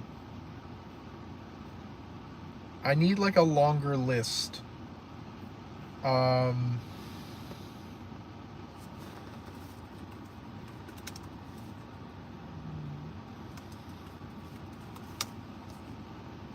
Breaking Bread hymnal song list.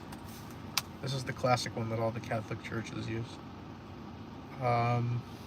Breaking Bread volume 39. I don't know what volume we're on at this point.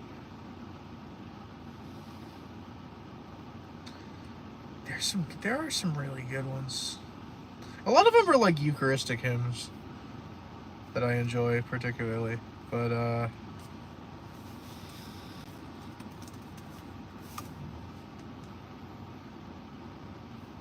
what else?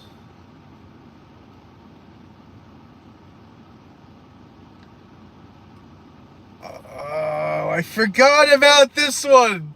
I didn't know this was just... Hold on a minute. Is this what I think it is? Lyrics. This just brought back a core memory. Where is the lyrics? Yes! Oh, this one's about Mary. I love this one. They always play this one at the May crowning. Oh my gosh, I forgot about this song.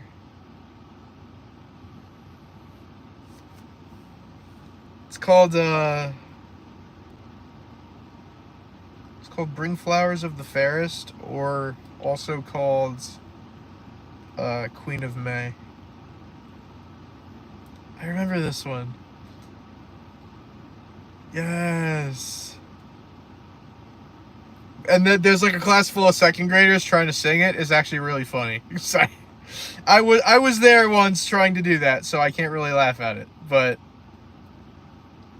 I remember this one. This is a good song. And then there's also one that's, I think, called Sing of Mary? Yes.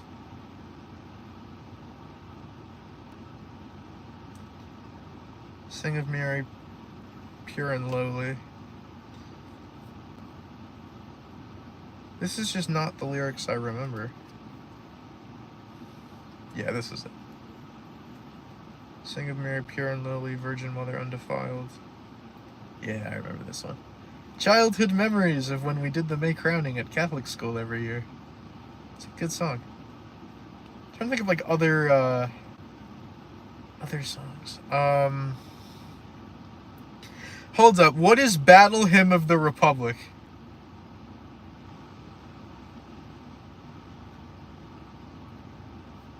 This might need to go on the list. This just sounds amazing.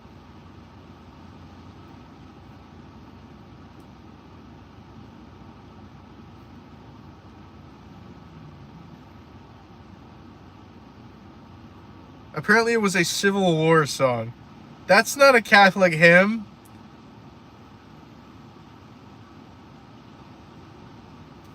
That's not what I searched for. Oh, it's this song. Oh, I do know this one. Okay. That's what we walk into battle to on the last day. It's okay.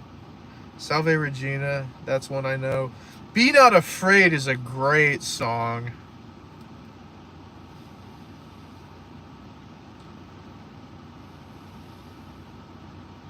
Be Not Afraid is a lovely song. I love that one. Lots of Christmas songs, obviously. The Catholic hymnal is full of just phenomenal songs. Catholic hymns. I need more Catholic hymns, please. 150 indispensable Catholic hymns.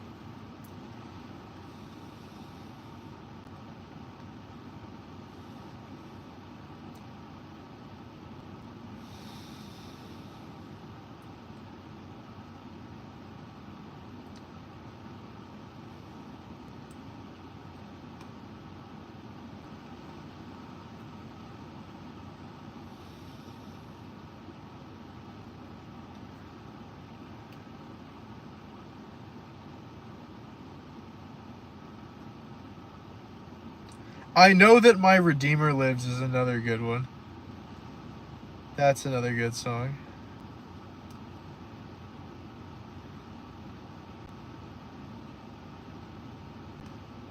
How Great Thou Art is not here, and I'm very upset.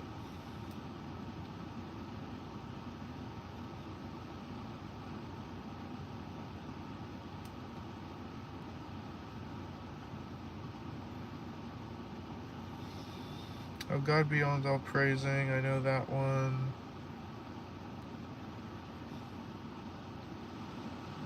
On Jordan's Bank, I think I know that one.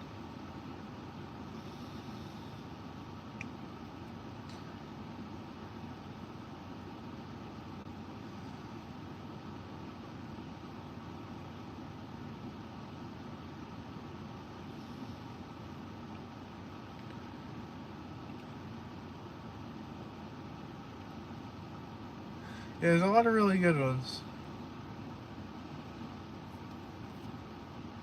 Catholic hymns and chants.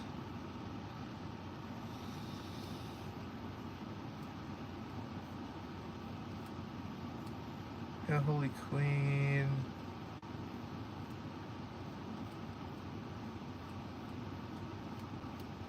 Oh, I thought it was going to be like a full list. There's a Spotify playlist? Hold on, this is game changing.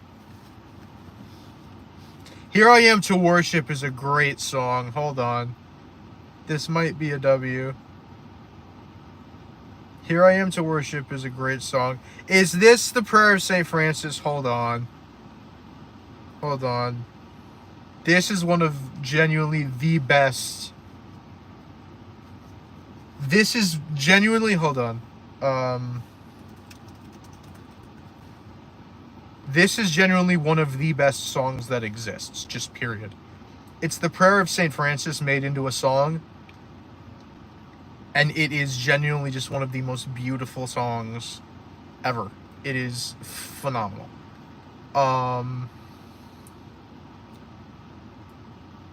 Let's see.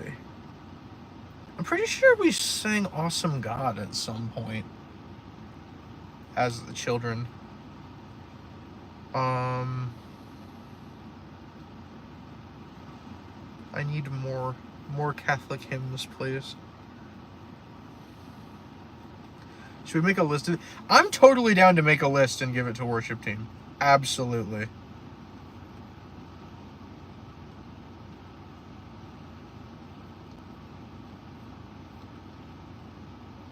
Because these genuinely are like really, really good songs. And they like, the meaning behind them is 100% genuine. And it's not that like other worship music isn't genuine, but like... It's really, really good. All of these that I'm remembering from chat. Like, there's a few, I'm trying to remember, a couple that we did at large group. I know we did Lord, I Lift Your Name on High. That's one I remember from when I was young.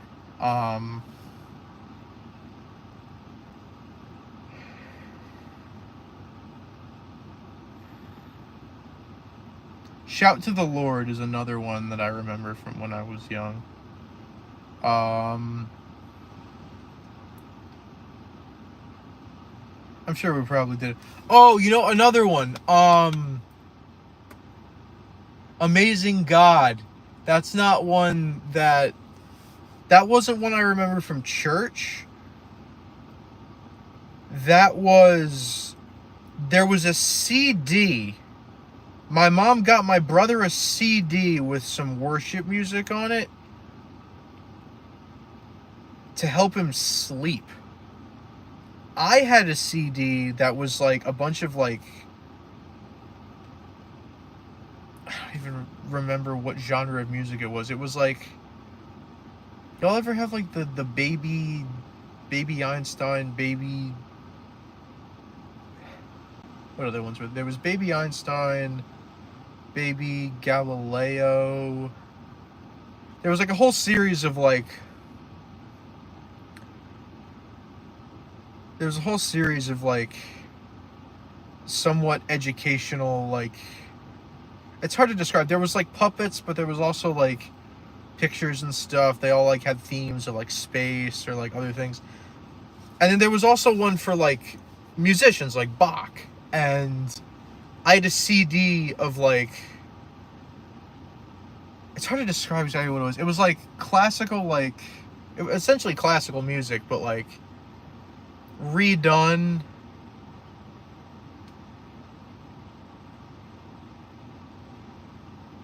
For like, I don't even know how to, I honestly don't know how to describe it. It was a very weird CD, but I loved it. I could not sleep without it.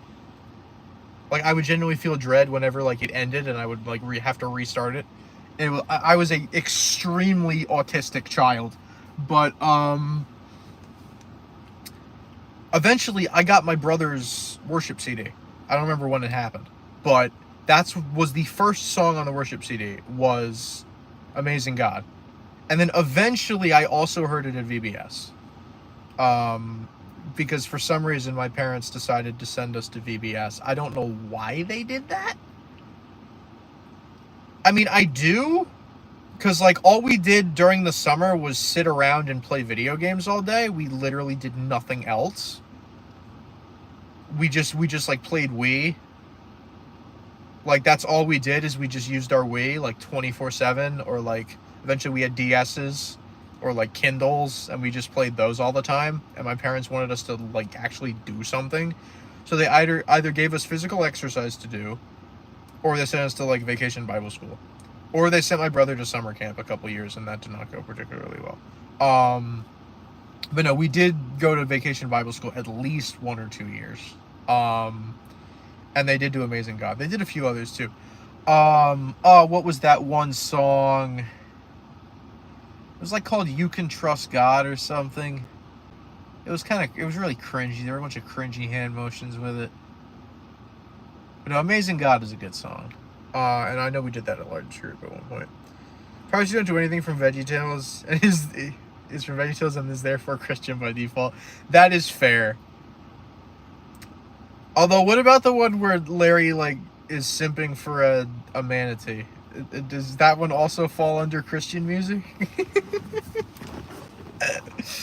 Man, VeggieTales. I'm trying to think of like other like really good songs that I forgot from like my childhood.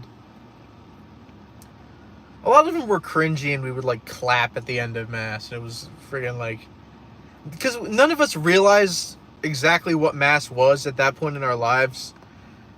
So like whenever we did First Friday Mass, it was always like very geared towards the kids. Like the whole school was there, and like they would get like volunteers from like 6th, 7th, or 8th grade choir to like cantor the masses. And on like the closing hymn, everyone would start like clapping, and it was like, now I look back on it and I'm like, I know we were all children, but like have some freaking professionalism. Like, it's church. Like, none of us fully understood what was going on at that point, but like, it's church. Can we have some respect, please? Like, it's still church. But you know, there were plenty of... Oh, what's that one called? Be Not Afraid. That's a good one. Did I say that one already? I don't know. Be Not Afraid. That's a good song. Lots of good songs, man. That's one thing the Catholics do really well. We got some good music, man. Good music. Good worship music. Good hymns. Catchy too, like good content and catchy.